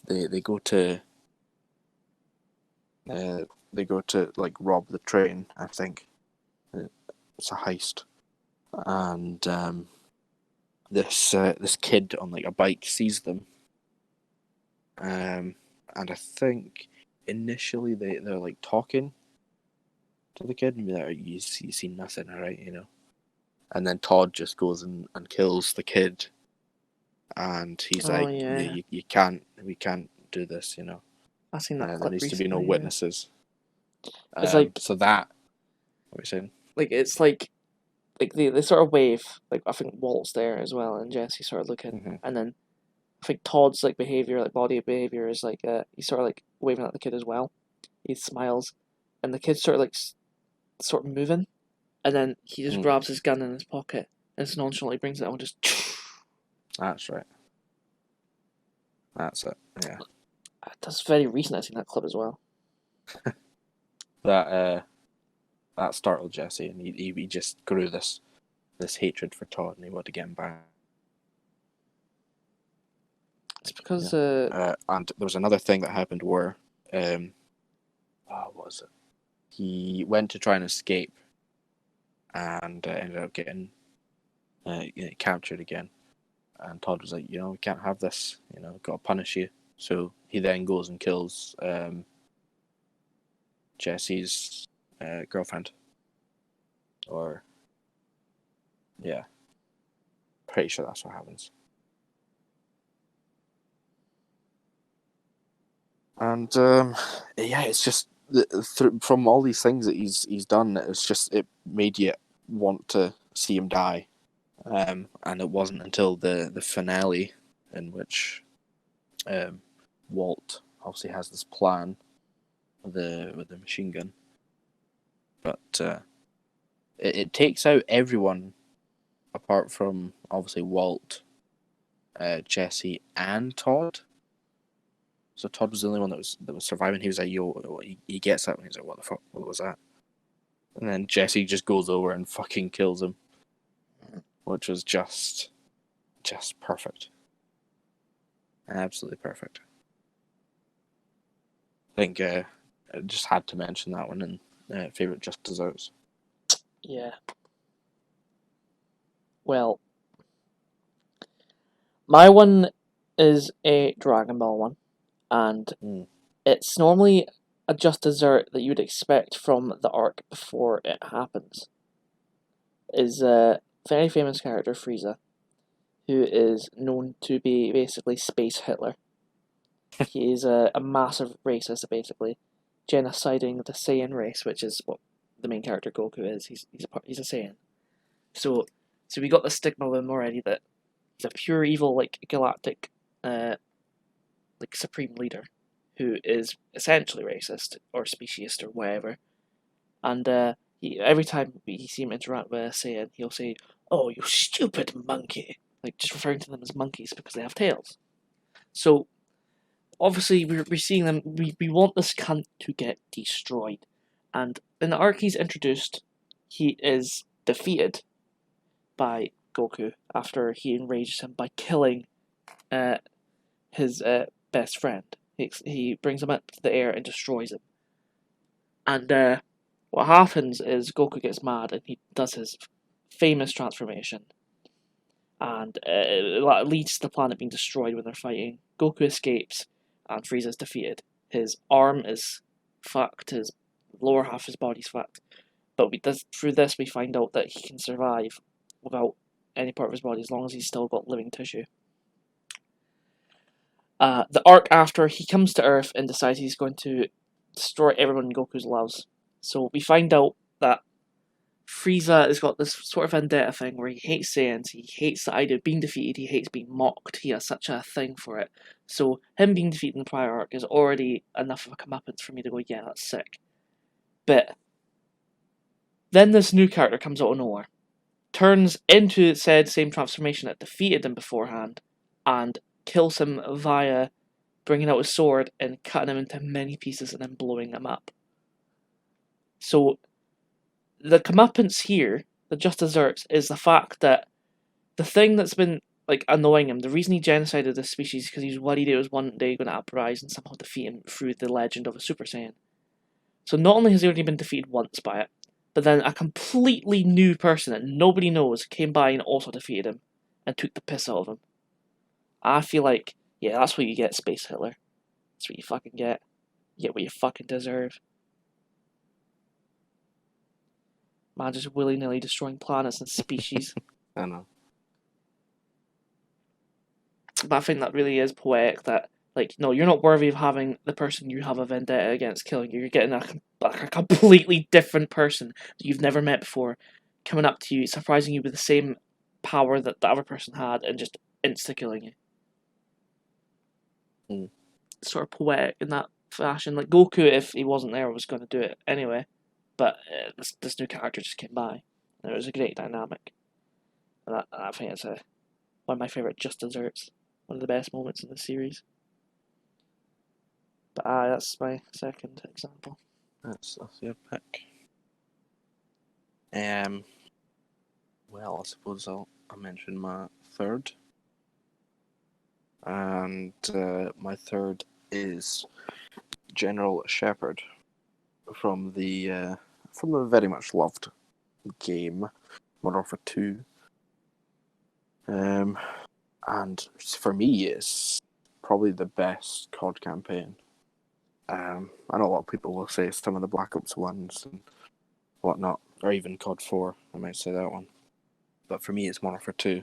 And Shepard does play a part in that, as to why it's good. Thing with Shepard is throughout a good majority of the game, he's on your side, right? You're taking orders from him. You're doing this. You're going mission to mission and trying to get Makarov, right? And it gets to a point where you've played through a big chunk of the game. You've gotten used to the characters that are in it, and you've gotten attached to them, right? You've gotten attached to Ghost. You've gotten attached to Soap. You've gotten attached to what's his name? Is it Alan? I think Alan is the one that you're playing as in the big mission, which essentially the mission is in Estate. You know, the multiplayer map, Estate. I think all the multiplayer maps are based off of areas in the campaign missions. Yeah. So in that one, essentially you're going to this estate building, and you're trying to steal intel. Or I think it was. I think Makarov was meant to be there. That was one of the hideouts, I think. It's been a while since I played it. But, I think he was meant to be there, then he wasn't there, and then you were trying to download intel to find him. And you go through this whole mission, there's a couple zombies, a couple waves of just enemies coming in. I think there was some juggernauts that appeared as well on that mission. And you finally kill tons of people. You get the intel. You finish downloading, and then Shepard's okay, get to the extraction zone. You run there, and then it's you who I think is you're playing as Private Allen, and then Ghost is the two you use. And the helicopter lands. Shepard comes out, and he's like, he puts one hand on your shoulder, and he's like, "Have you got the intel?" And you're like, "Yeah, we've got it." And you hand it over to him, and he's like, "Good, we won't need you anymore." And then he pulls out the Magnum and just shoots you and Ghost. And oh my god, that is one of the most like hard-hitting parts in a campaign. Just not Ghost, not my man Ghost. So it fully sets you up to just hate this guy. I absolutely hate this guy. Guy you thought was good, just he's an absolute fucking wank.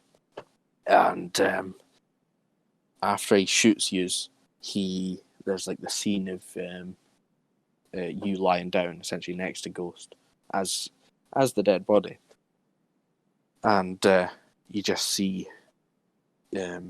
yourself, Private Allen, and Ghost getting like chucked onto the ground, and then he sort of the guys pour petrol over you, and then Shepard just lights a cigar, chats a wee bit, and then flicks it onto you, burns you. Yeah. So you hate Shepard from that point on, and there's a wee audio clip of Captain Price being like, "Don't trust him," but obviously at that point it's too late. And the rest of the missions, it's more a case of you're focusing on trying to get Shepard. You've moved away from Makarov, so the mission straight after, I think, is called "The Enemy of My Enemy Is My Friend." And you loosely work with Makarov to try and get Shepard. You go through a couple more missions, and then right at the end, essentially, you're chasing Shepard. And it gets, you go through like this whole boat ride, whatnot. Right to the end, the crash, blah blah blah. You're all in pain, whatnot, and you're stumbling to try and catch up to Shepard, and it just gets to the absolutely glorious finale of the game, where you've been stabbed by Shepard. You're lying on the ground with the knife in you.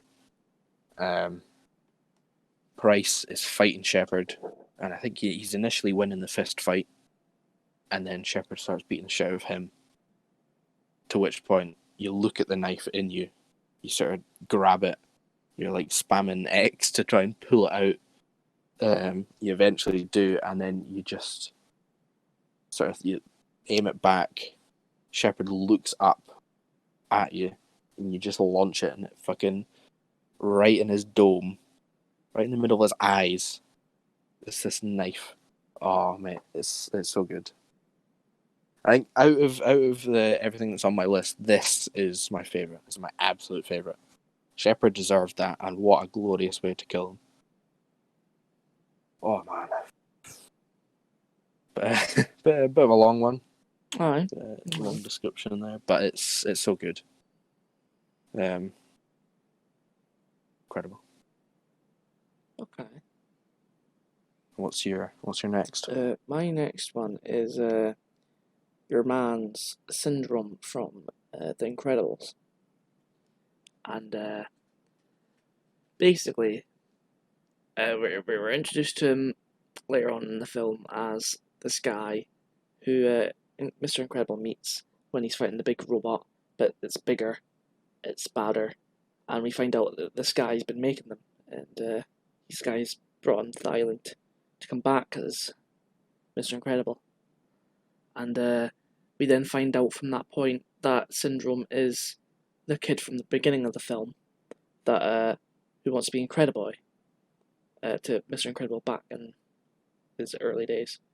But obviously, Mr. Incredible got him sent home from the police. He almost got himself killed from Bon Voyage because he attached one of his bombs to his boots that is rocket powered, and this is what causes the whole shenanigans that leads to the train being blown up and making superheroes no longer viable. This causes an innate hatred in Mr. Incredible from Syndrome.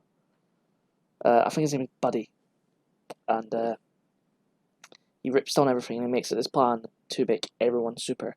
So he leads Mr. Incredible. He's been killing all these heroes who have been coming back in secret, the same robots.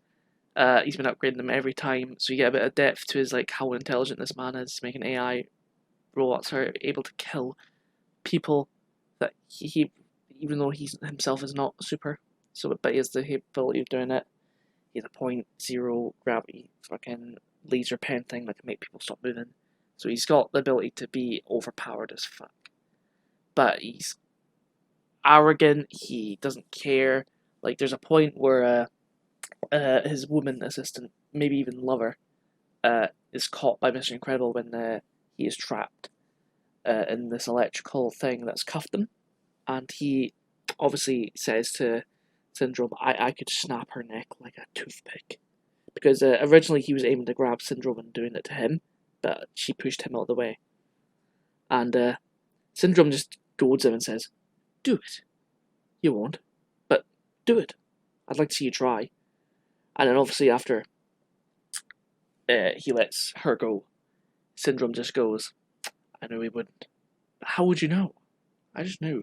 Obviously he didn't care if it happened or not, but he was actually, you could tell that he wanted to see if he could do it. So you already know there was no sympathy or anything. He even ordered missiles to hit Helen Parr's ship, Elastigirl's ship, with children on it. And even though he knew this, he says, continue sending missiles to hit it. So by the end of the film, he's pretty much defeated him. He goes and captures the Incredibles' baby, the wee baby. I can't mind her, Jack, who he's like, I'm going to raise this as my own, and I'll make it my sidekick. And he's laughing and all that. He flies up to his ship, but Jack then starts transforming, as we find out early, I think in one of the shorts, that he has the ability to have multiple powers. Transforms into a little devil, starts punching Syndrome, knocking him out with a staff, turning into a heavy thing to the point where he can no longer hold him. Syndrome goes back up to the ship and he's like, oh, you'll rue the day and all that sort of shit. And then we get a little nod back to earlier in the film when Mr. Incredible's asking the person who designed his suit for a cape. And she's like, no, darling. Capes are dreary. They'll put you into the engine. No, we'll have none of that. She explains, this superhero had a cape, and she flew next to a plane, and she got sucked into it. Another one that had a cape got sucked into a tornado because of the cape. No cape. And he's like, okay, whatever.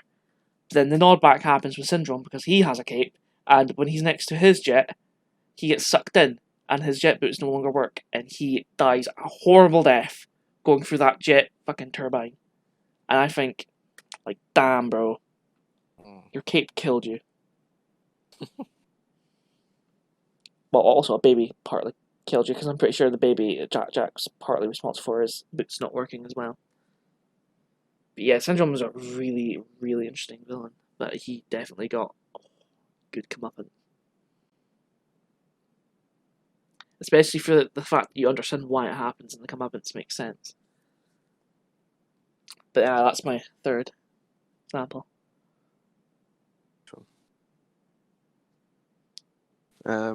Before I mention my last one, I'll quickly say, for the Modern Warfare 2 one, I said it was Alan and Ghost, but I've misremembered, and it's not Alan.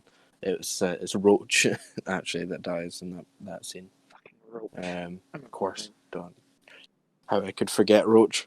It was it was Private Alan that died in the No Russian mission.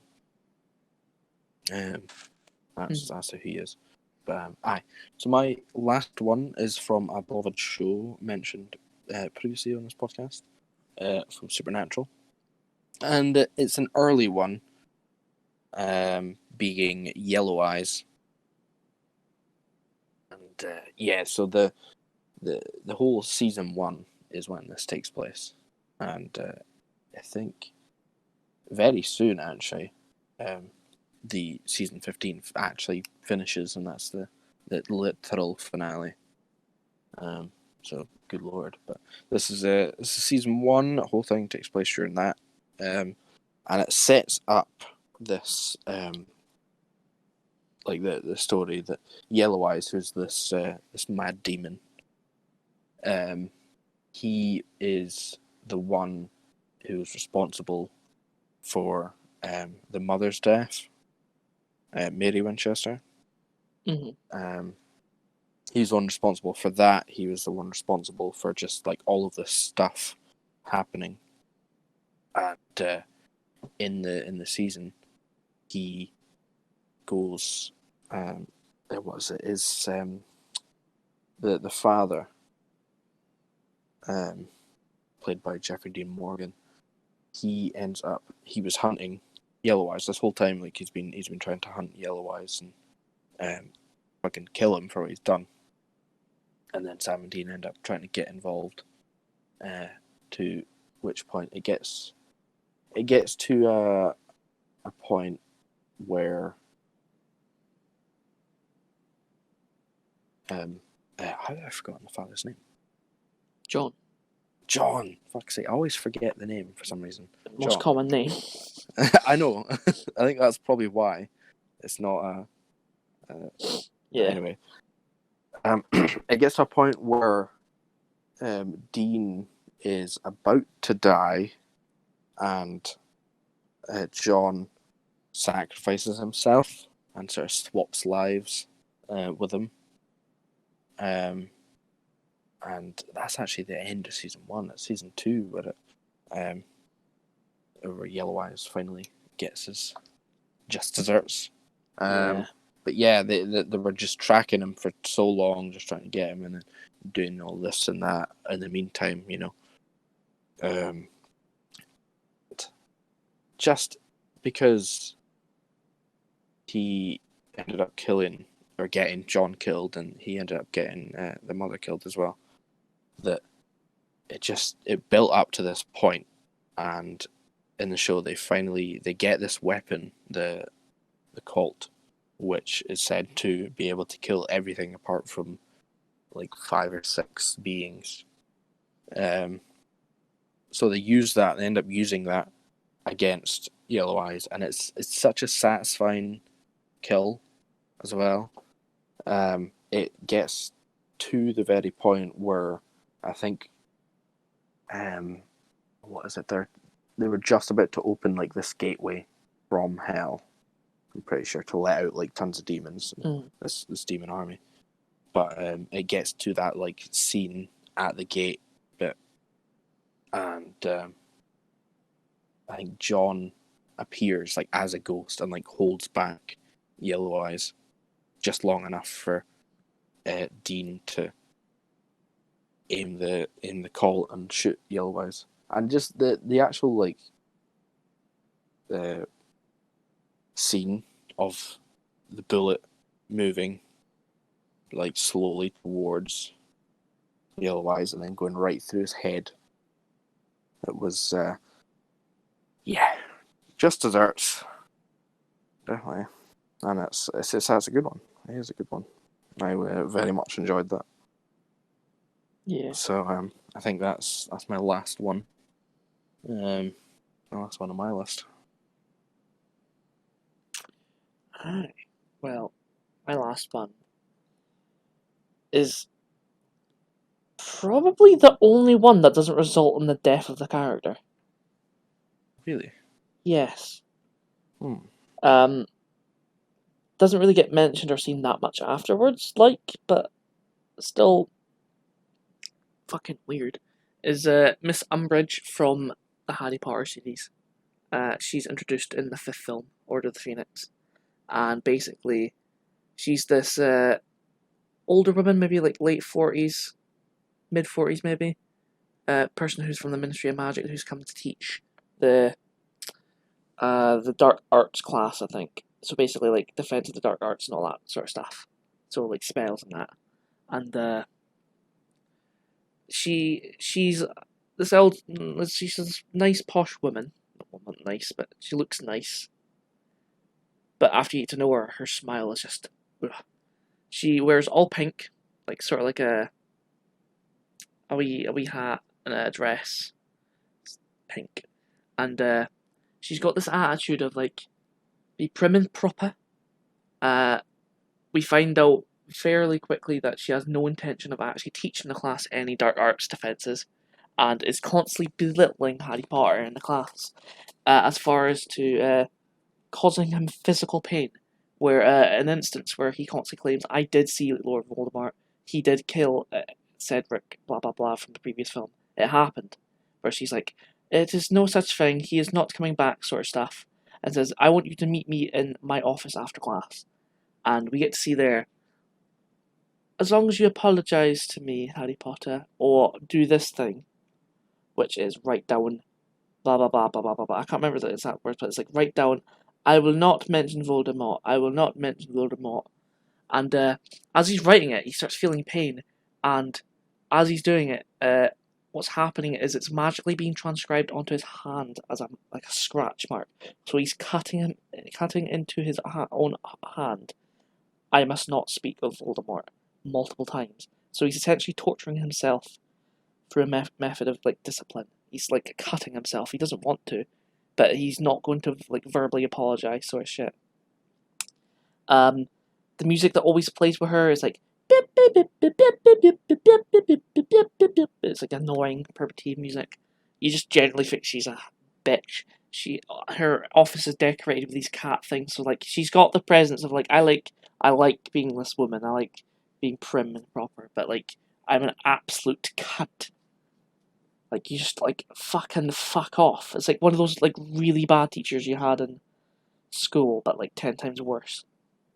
And she eventually gets her comeuppance near the end, I think one of the third or second act of the film, where she's guided into the forest by Hermione and Harry, being led on believing that there's a weapon that the Phoenix has, which is the organization that they're creating in the school to learn spells, the whole thing that she's against. And what she finds is a giant that she starts fighting. And eventually centaurs start coming in. The same centaurs we've seen in the first film. And she starts fucking putting out racial slurs to them, starts calling them stupid. She's basically just been an absolute cunt to these centaurs as well. And they just tie her up and take her away. And I heard a lot of theories that she's been beaten. It's heard that she's beaten. She's saved by Dumbledore at one point, but she's been injured a bit, rustled up. But it is insinuated by fans that, or theorized that, she's possibly raped. Good lord. And like, I don't know if she deserves being raped, but to be honest, from what we know about her from being in the Ministry and what she did to Harry, she's probably done much worse things to actual people. So like, if it is just being kidnapped and being roughhoused by centaurs, it's still a really enjoyable moment, because you're like, yeah, fuck you, cunt. Fucking Miss Umbridge, fucking worst character. Oh man. Like, if you were to look at a picture of her, you'd be like, yeah, no, she's no, you're not liking her. No, cunt. Ah. But yeah, that's my last one. That's your last, and I think does that wrap us up for Just Desserts? Yes, and leads us on to the final topic of Last topic of the podcast. Yes, of most hated films. Not like picking the most hated films by popularity, like of hating, but our own personal most hated films. Yeah. And I suppose I can start if you want. Aye, take it away. More like, there's three of these picks I hate with every inch of my body.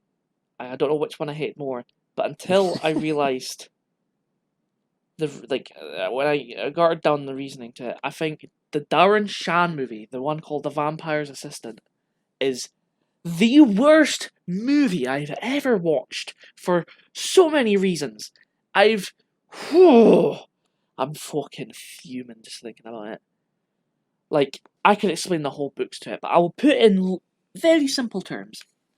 They basically decided to turn 9 books into one film. But name it Vampire's Assistant, which is the name of the first book, I believe, or the first the first third of the series, because I believe Circuit of Freak is in 4 sets of books. So it's not even 9 books. They're putting 12 books of information into one movie, basically, without they're missing a ton of information. The pacing's god awful. The characters don't make sense. Just Yeah. the character who's supposed to be the badass, so like the character in the film that's supposed to be a mentor and cool to you. So basically, let's say the Robert Downey Jr. of the film, the Iron Man of that film, instead of the Iron Man in Homecoming being played by Robert Downey Jr., imagine it's John C. Reilly, which is the character that we're seeing Darren's mentor being played by Lauren Grepsley. The character I mentioned before is one of my favourite characters, being fucking destroyed on screen. I really like John C. Reilly. I really like him.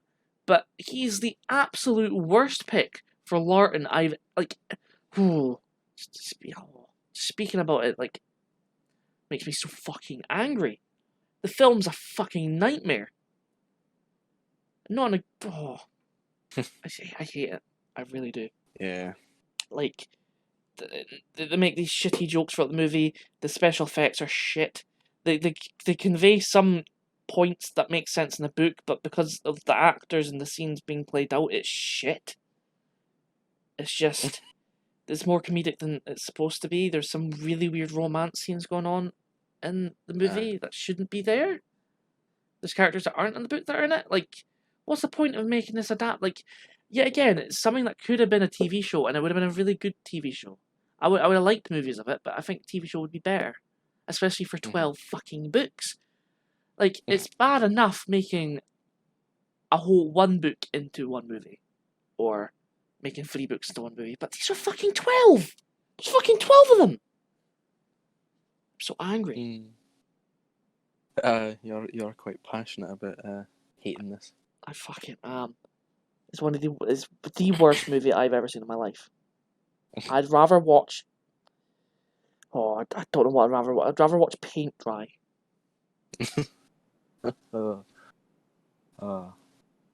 Yeah, I think in general a lot of people will hate bad adaptations of things that they've read or seen before. You know what I mean?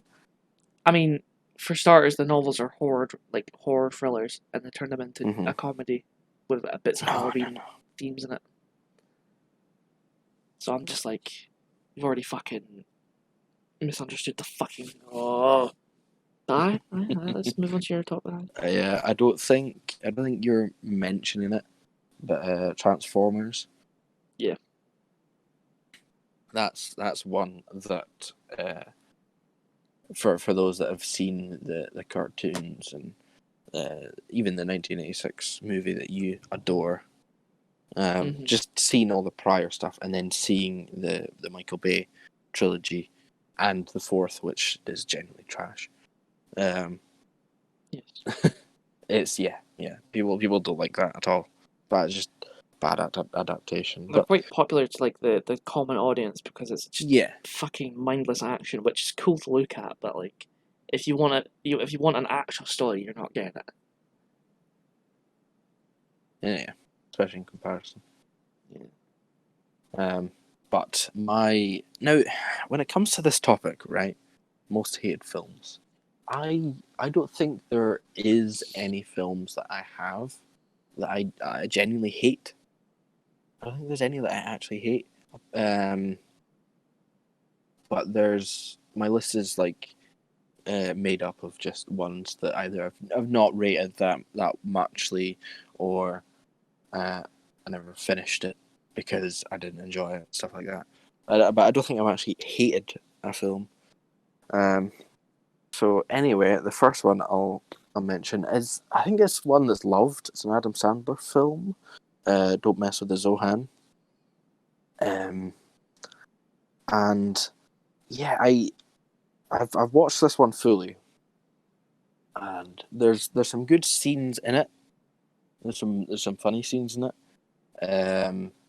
But in general, there's just, I don't know, there's something about this I just don't like. I don't actually like the character Zohan. don't like fucking the action and like I'm quite one for stupid humor, and just things that are kind of outrageous and just over the top, over the top stupid. And there's definitely a lot of that in this film, but just the manner of some of it, I just didn't like. I didn't think it was just that great. Really, the best part about this film, for me, is the fact that John Turturro is in it. He's an actor that I love seeing in films. Oh, yeah. But aside from that, I didn't rate it. I didn't really rate it. I didn't like the story. I think it's what controversial about that is you don't like that film, but you like Little Nicky. I fucking love Little Nicky. Yeah. People fucking hate Little Nicky so much. Actually hate it, but people actually like Zohan. Which I feel like are pretty much the same film in terms of humour and characters, to be honest. I think because I quite like the sort of the theme of Little Nicky and the aesthetic of all the stuff. I think that made me enjoy that a lot more. I think they're both good films, but it's just Zohan just didn't click with me when I was watching it. But yeah. I'm sure a lot of people would be annoyed at me disliking the film. Yeah. But that's my first one. Well, my second one is tied with the third one in terms of hatred, but it won't be Darren Shan. It's still a fucking terrible movie. Like, even from an acting standpoint, like the character they got to play, like, so the movie's The Last Airbender. It came about from your man M. Night Shyamalan, fucking whatever his name is. He created the film, and it is based on the very popular Nickelodeon show, Avatar: The Last Airbender, and it is a phenomenal show. It's probably the best written and even directed shows ever. I'd say. I think a lot of people would agree that have seen it, enjoyed it. It's just a phenomenal show. But M. Night Shyamalan went about it trying to do his normal M. Night Shyamalan ways of making a film, and it just did not go in the right direction of what it is. It basically shoved an entire season into one movie, which pace-wise is weird, but it's the way the characters in the film act to each other. Like, a lot of the actors are just really shit. Like, if you just watch them act, they're not acting well. Like, especially Aang, the main character, who's supposed to be based on an Asian, a monk, a Tibetan monk, I believe, or some of that sort of area. He's played by a wee white boy. That's already just what? So that's the other thing that's shown in Avatar: Last Airbender as a show is pretty much every character is a person of color. I don't think there's actually a single white person in the show. So to already have your main character be played by a white person is already disrespecting what they were going for with the show, and already pisses me off. And a lot of the ethnicities are changed in The Last Airbender. In the show, the Fire Nation are supposed to be a reflection of the Japanese because of their sense of honor. Ba Sing Se with the Earth Kingdom is China, I believe. The water tribes are the I can't mind what they are, but people live in the snowy places, not Antarctic, but polar places. And the airbenders are obviously Tibetan and sort of Asian, sort of like monks in the mountains. But instead of being Japanese, M. Night Shyamalan decided to go with his ethnicity as the firebenders, them all being of that stature, which didn't make sense. Because I think M. Night Shyamalan is Indian. Yes, he's Indian. And just That's not even the worst part about this film. Like, it's just trying to think of all the things. Because, as I said, the pacing's awful, the characters are awful, getting the ethnicities is fucked. But then we come into the main aspect of the show. And the main aspect of the show is that they're benders. There's people that can bend elements. You've got fire, you've got earth, you've got water, you've got air. And then there's the Avatar that can do all four. The bending, you watch the choreography in this film, and they'll do the actions to bend, and then 5 seconds later the element will start moving, but even then it's really slow as shit. So it just looks so goddamn awful from a fucking, like, effects critique. So, like, everything so far I've said of this film is shit. But then there's the story writing as well, which tries to follow the book one of the show, but just a lot of it just, like, folds into a mess of just, like, what's going on? Like, they're just going to place to place to place, and then suddenly they're in the final bit, and then, like, what? I don't know. The entire film's just a sham. An M. Night Shyamalan. Oh. Like, I'll show you a clip later, but, like, Yeah. like, man, Should have been left. it should have been left. Speaking of, they were thinking of making it in, like, a live action Netflix series as well, which I think quickly got put into the storage, and I think they're thinking of making, like, a new series, like Legend of Korra did. Mm-hmm. But aye, a lot of my examples, bar the Mummy, are going to be a lot of, but why? It makes me angry. Sorry, just thinking about it, like, it Gets you. really does. It's right under your skin. It's like, why? Why does it exist? Oh man. That's my second example. Well, my second is, I would say, generally I'm not one for liking animation anyway, like animated stuff. So it would take something, pretty, like, unique or different or just something good, in my eyes, to make me, like, want to watch something that's animated. So it does already put itself down, like, one, and it's Despicable Me. I think that was 2010. Yeah. Not long ago. Jeez. Like that film. I really do not like the art style of it. I don't like the animation. I don't like Gru. I don't like any of the cast in it. Don't know any of the characters. I don't know what you mean by animation, because there's nothing bad about it. It's just art style, I think, because art style. Because the frames are okay. I don't understand the animation part. But that I just, well, I don't enjoy it. I don't like it. Not many people do. And especially the minions, I think, are just absolute trash. Oh my god. The fact that it sort of became, like, quite hugely popular and got made into toys and stuff like that, and oh my god, yeah. I'm always latched onto it. So unfunny.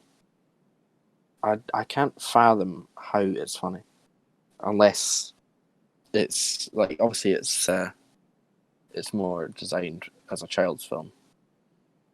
Yes. So I guess some youngsters might enjoy it, which is good, of course. But for me, no, just a no. I think I've seen people compare them to Gremlins. Gremlins. Yeah. Well, in fact, I'm pretty sure the sequel had them turn into Gremlins. Oh Jesus.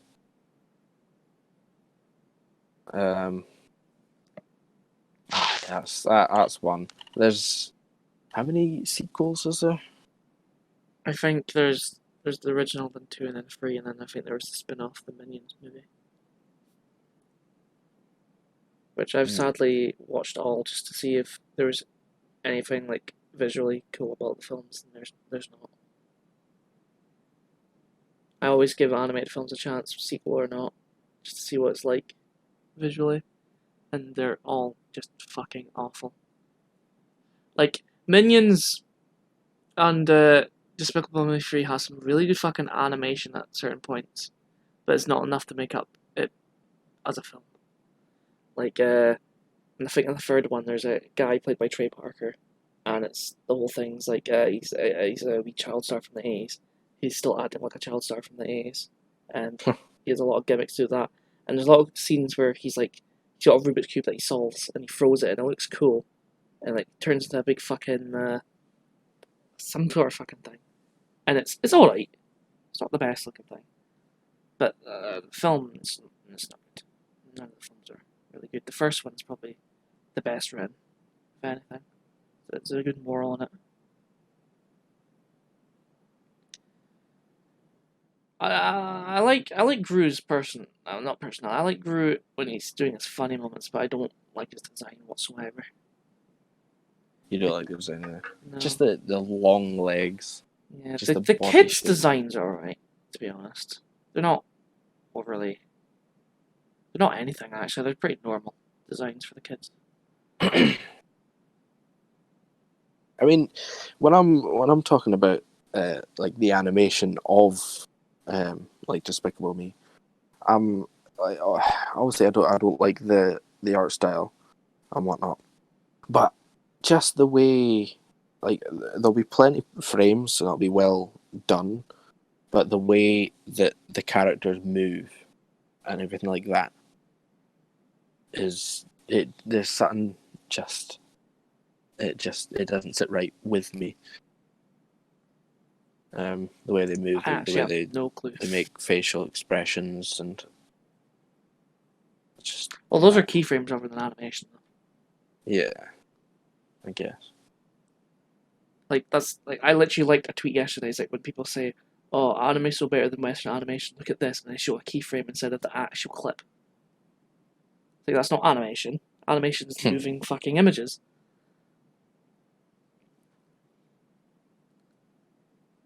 I will say one thing in terms of good animation, and that is the much loved Spider-Man Into the Spider-Verse.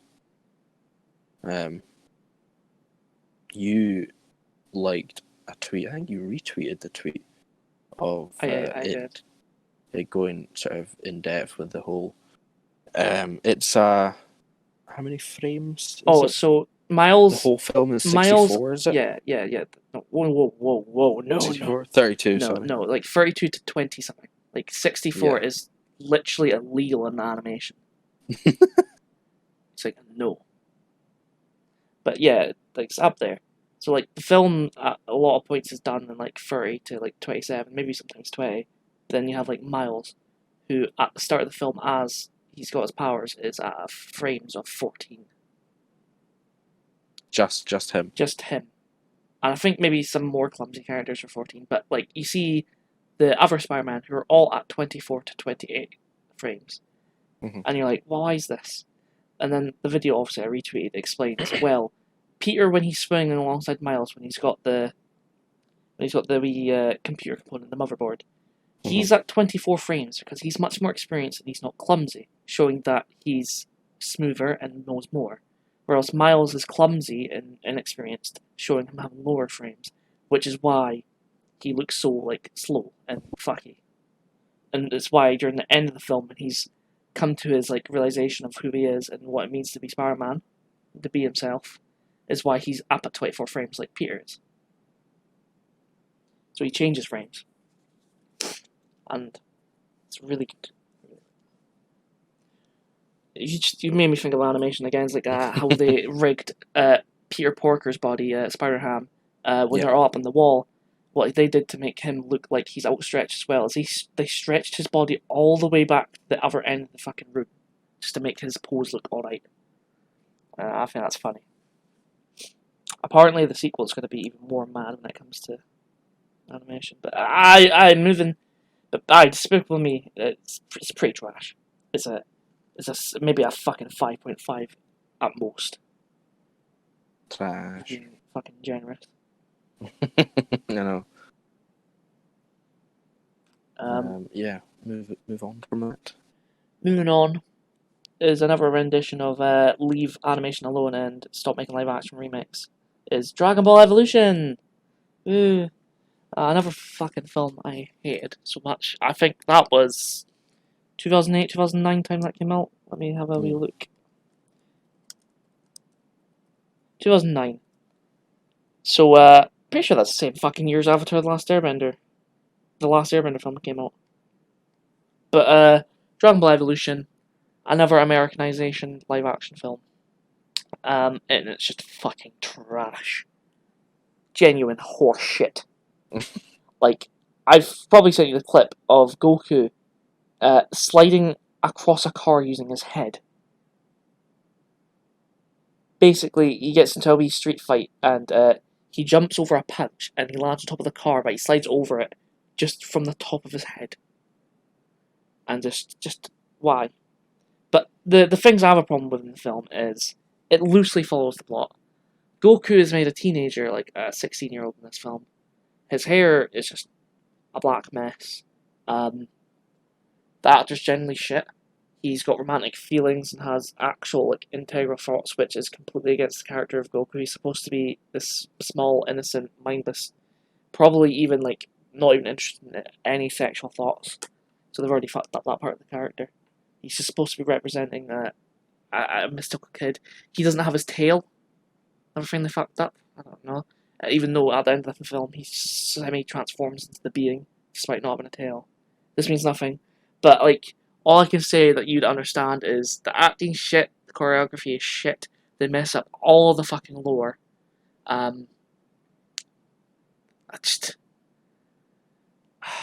thought I was going to go more in depth this than Last Airbender, but I would need to explain the actual show to you, and I don't think I want to.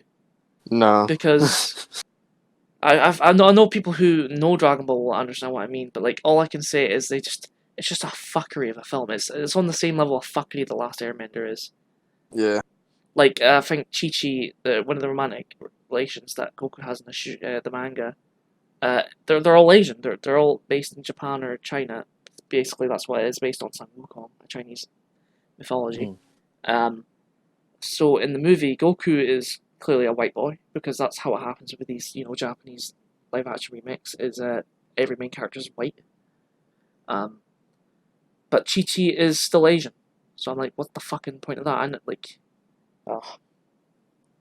Just fucking Oh, just gotta forget about it. Just leave it. I would honestly have better time just linking fucking videos to why the film's bad than actually explaining it myself, because I just get more and more angry thinking about it. I don't want to remember the film. It's just so awful. We'll move away from that then. Yes. My next one it's one that I was really disappointed in, and it was one that I had high hopes for. Netflix film called Dolomite Is My Name. Now, I seen the trailer for it, and I thought trailer looks good, and it has Eddie Murphy in it as the main character, and there's some I think Craig Robinson appears in it, Wesley Snipes appears, even Keegan, Keegan, from Key and Peele. I think he appears as well. And I seen the cast and seen the trailer, and I thought this looked good. It's set in mid-70s, so it suits my one of my likes for actual theme and sort of setting. And it has Dolomite, who's the main character. I think he's working in a record store. Another thing that I very much enjoy. He's working there, and he's trying to make it as an artist, right? So he ends up doing, I think, he does music and stand-up comedy, I think. But so I had such high hopes for this film going into it. I was like, oh, this is going to be good. And I'm watching it, and I get like halfway through the film. I get a good bit through the film, and I'm just like, this is shite. This is boring as fuck. Genuinely boring as fuck. Just I don't care. I don't like the character Dolomite at all. I think he's just nah. I didn't enjoy it, and I came off it. I ended up falling asleep because it was just not good. Didn't have a good time. I was like, I'm just gonna doze off here and stop watching the film.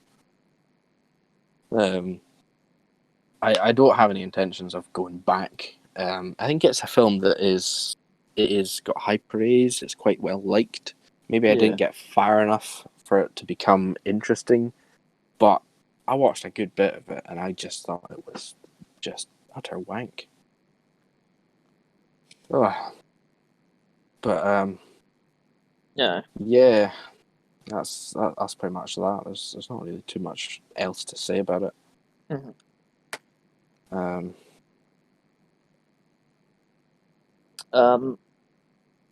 I haven't really seen much. I know, like, a few people you know and I know like it. But, I don't know, I'm not... It sort of reminded me in terms of boringness, when you know how we watched, what's the show, Better Call Saul. Yeah, that's also another fucking show that's really popular. I've seen a lot of people say it's better than Breaking Bad. Did they watch a different show to us, or have I we don't not know. watched far enough? That's the I'm gonna question. go back to it and watch it and see if it's gotten any better. But like, so far, I would say it's definitely nowhere near like levels of fucking like maybe they were just fucking sucking your man Saul's dick. They just love him so much they want to eat his ass or something. But I don't know. There was a few good episodes in that, Yeah. such as the one where Saul ends up speaking to like these kids and using them to try and create like a what was it? Create like a claim, an injury claim. Yeah. Yeah, that was a good episode. But like a majority of that show was boring from when we watched it. Mm-hmm. And Dolomite Is My Name, just it has that same level of boringness. I was watching it, I was like, when is this going to get good? I'm still waiting. Still waiting. I thought when we were watching Zodiac that it might have gotten boring for you, but then no, it was quite enjoyable. It got really good, yeah. Aye, so that's my third. Dolomite Is My Name. Well, my last one is a bit controversial with quite a few people I know. Probably controversial, like just in terms of popularity, which I, as earlier in the episode, I think I mentioned, like you didn't actually know it was quite popular and like is The Mummy, and Yes. it's the same dealio with Star Wars in the sense of it was played so many times by my brother during the fucking years that I caught so many clips of it. I basically know the base of the film, what happens. I have not actually watched it properly, but every time I've seen it, I just hate the look of it. I don't like Brendan Fraser as an actor, not really. I don't like that'll the impact it. aesthetic, so that already impacts it. I don't like fucking the mummy in terms of like design. I think it looks shit. Than like any of the other characters. The thing is, I don't even remember John Turturro being in it. Maybe because I didn't know he was at the point. I've watched like videos on it talking about it, saying like, "Oh, the mummy's good," blah blah blah. And it goes for things, but also talks about its bad points. And I don't know. I don't like it. It's probably the same thing. The reason I probably would like Indiana Jones as well. I just don't like the whole explorer finding things and making going into stuff like that. Like generally, I like to give films a chance again now, but I really don't want to waste my time with The Mummy because I just generally know I won't like it. Same with the old Star Warses. Like I tried to watch them again as I got older, and I just fell asleep. Just wasn't for you. Just wasn't for me. somebody else's cup of tea. I just also generally think it's bad. Maybe even from a writing standpoint, I don't know. It's just, I don't know if it's me. Mm. I know fucking Scorpion King and some of the sequels are hated, but I feel the same way about the first film. Yeah. It's definitely not going to be on a rewatch list anytime soon. No. I enjoyed the film, and I think nostalgia does play a part in that, as it will for many things. Clearly, nostalgia works against it for me. Yeah. I fucking watched that shit ton when I was younger and fucking. Maybe it's because it was Wasn't played so fucking often I didn't like it. Like, I like It the is. movie. I think it's called Septum. It's called Septum. Let me fucking find out. No, it's basically a movie where these guys go diving into like a cavern sort of thing, and they get lost and trapped in there. And I liked watching it the first time, but the more and more certain somebody fucking put on more times in a week, I started disliking the thought of it. I think. Oh wait, it's called. Is it called Sanctum? Possibly. Yes, I'm not 2011. familiar. It's also very fucking gory at certain points. So getting an 11-year-old like me to watch it is a weird choice. I watched a lot of bad shit when I was younger anyway, to be honest. But yeah, I think if a film that I don't mind or don't like is played so many times to me when I'm in a room, and I have no choice if it's going to be on or not, it's going to significantly make me hate it more and more. I just Yeah. dislike it.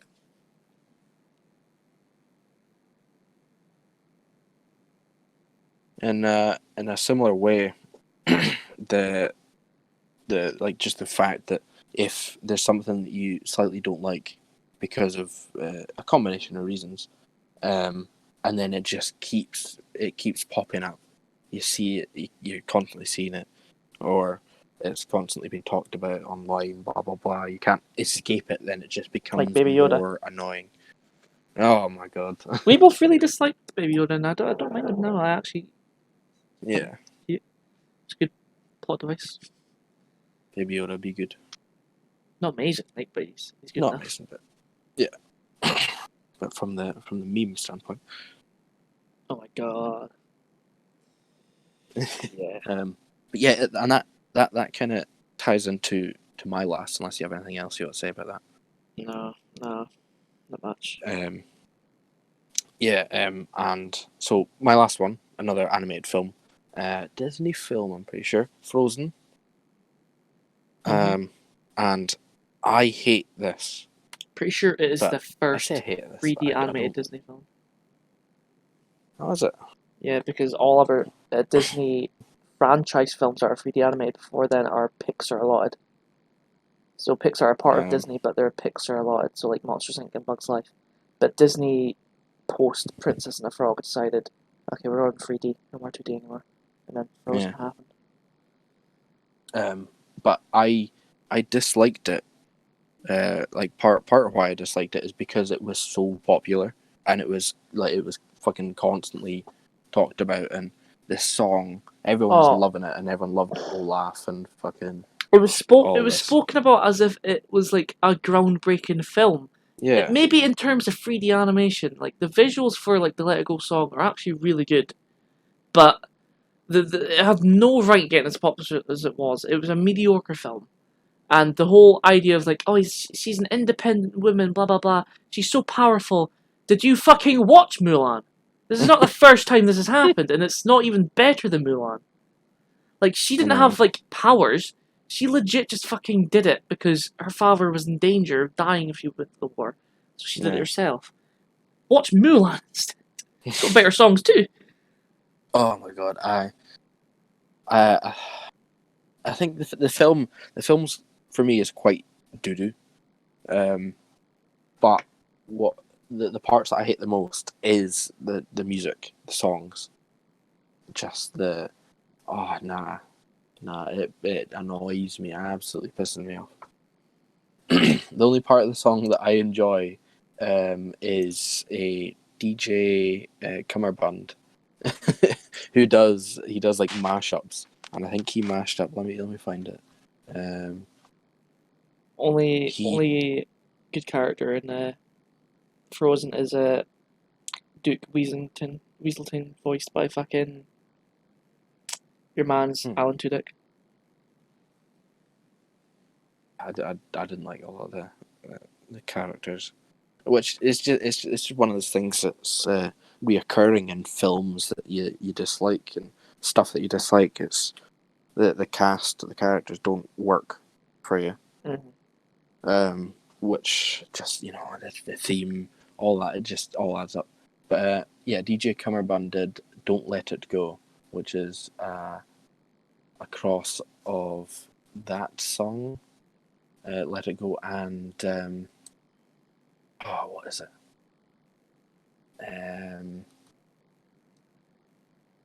Can't mind the other song, but it's a 90s song. It's a popular 90s song.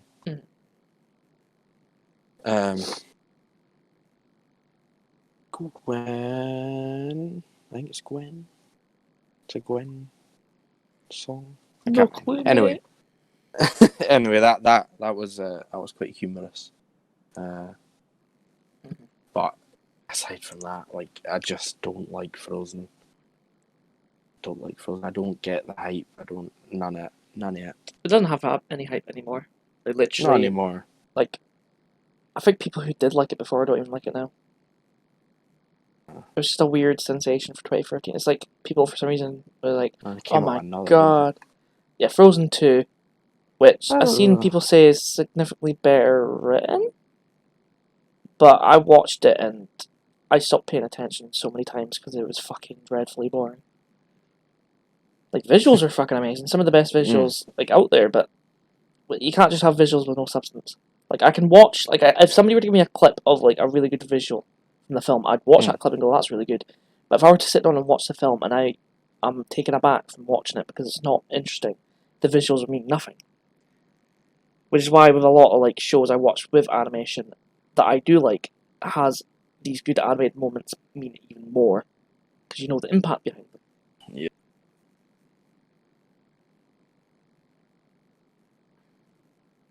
Just Frozen, just it gets more hype than it deserves, and or it got more hype than it deserves, and it's not as good as like tons of fucking other Disney films. Yeah, definitely like the fucking C to fucking D tier of Disney films. Big up Moana. Moana's fucking A tier, mate. Yeah, yep. Hunchback of Notre Dame is fucking S tier. Probably haven't watched that actually. Whatever. So I think that closes us up for most hated films. Yeah. Do you think we should do most hated TV shows in the next episode? Yeah, I'll go for it. But I actually had to think about that earlier. I can't actually think of fucking TV shows. I'll have a good look about for them. Well, I would think it might include in the next episode. So if you're listening, keep an eye out for that if you're interested. This has been episode 16. Eh? We're done. Yeah. Finito. Thank you for listening. Hopefully, the audio you heard from the first topic. Oh yeah. Otherwise, rip. Hopefully. Enough in the chat. But hopefully it works. Alas, thank you for listening, and hopefully you'll listen to it next episode as well. Mm-hmm. Goodbye. Ta-da.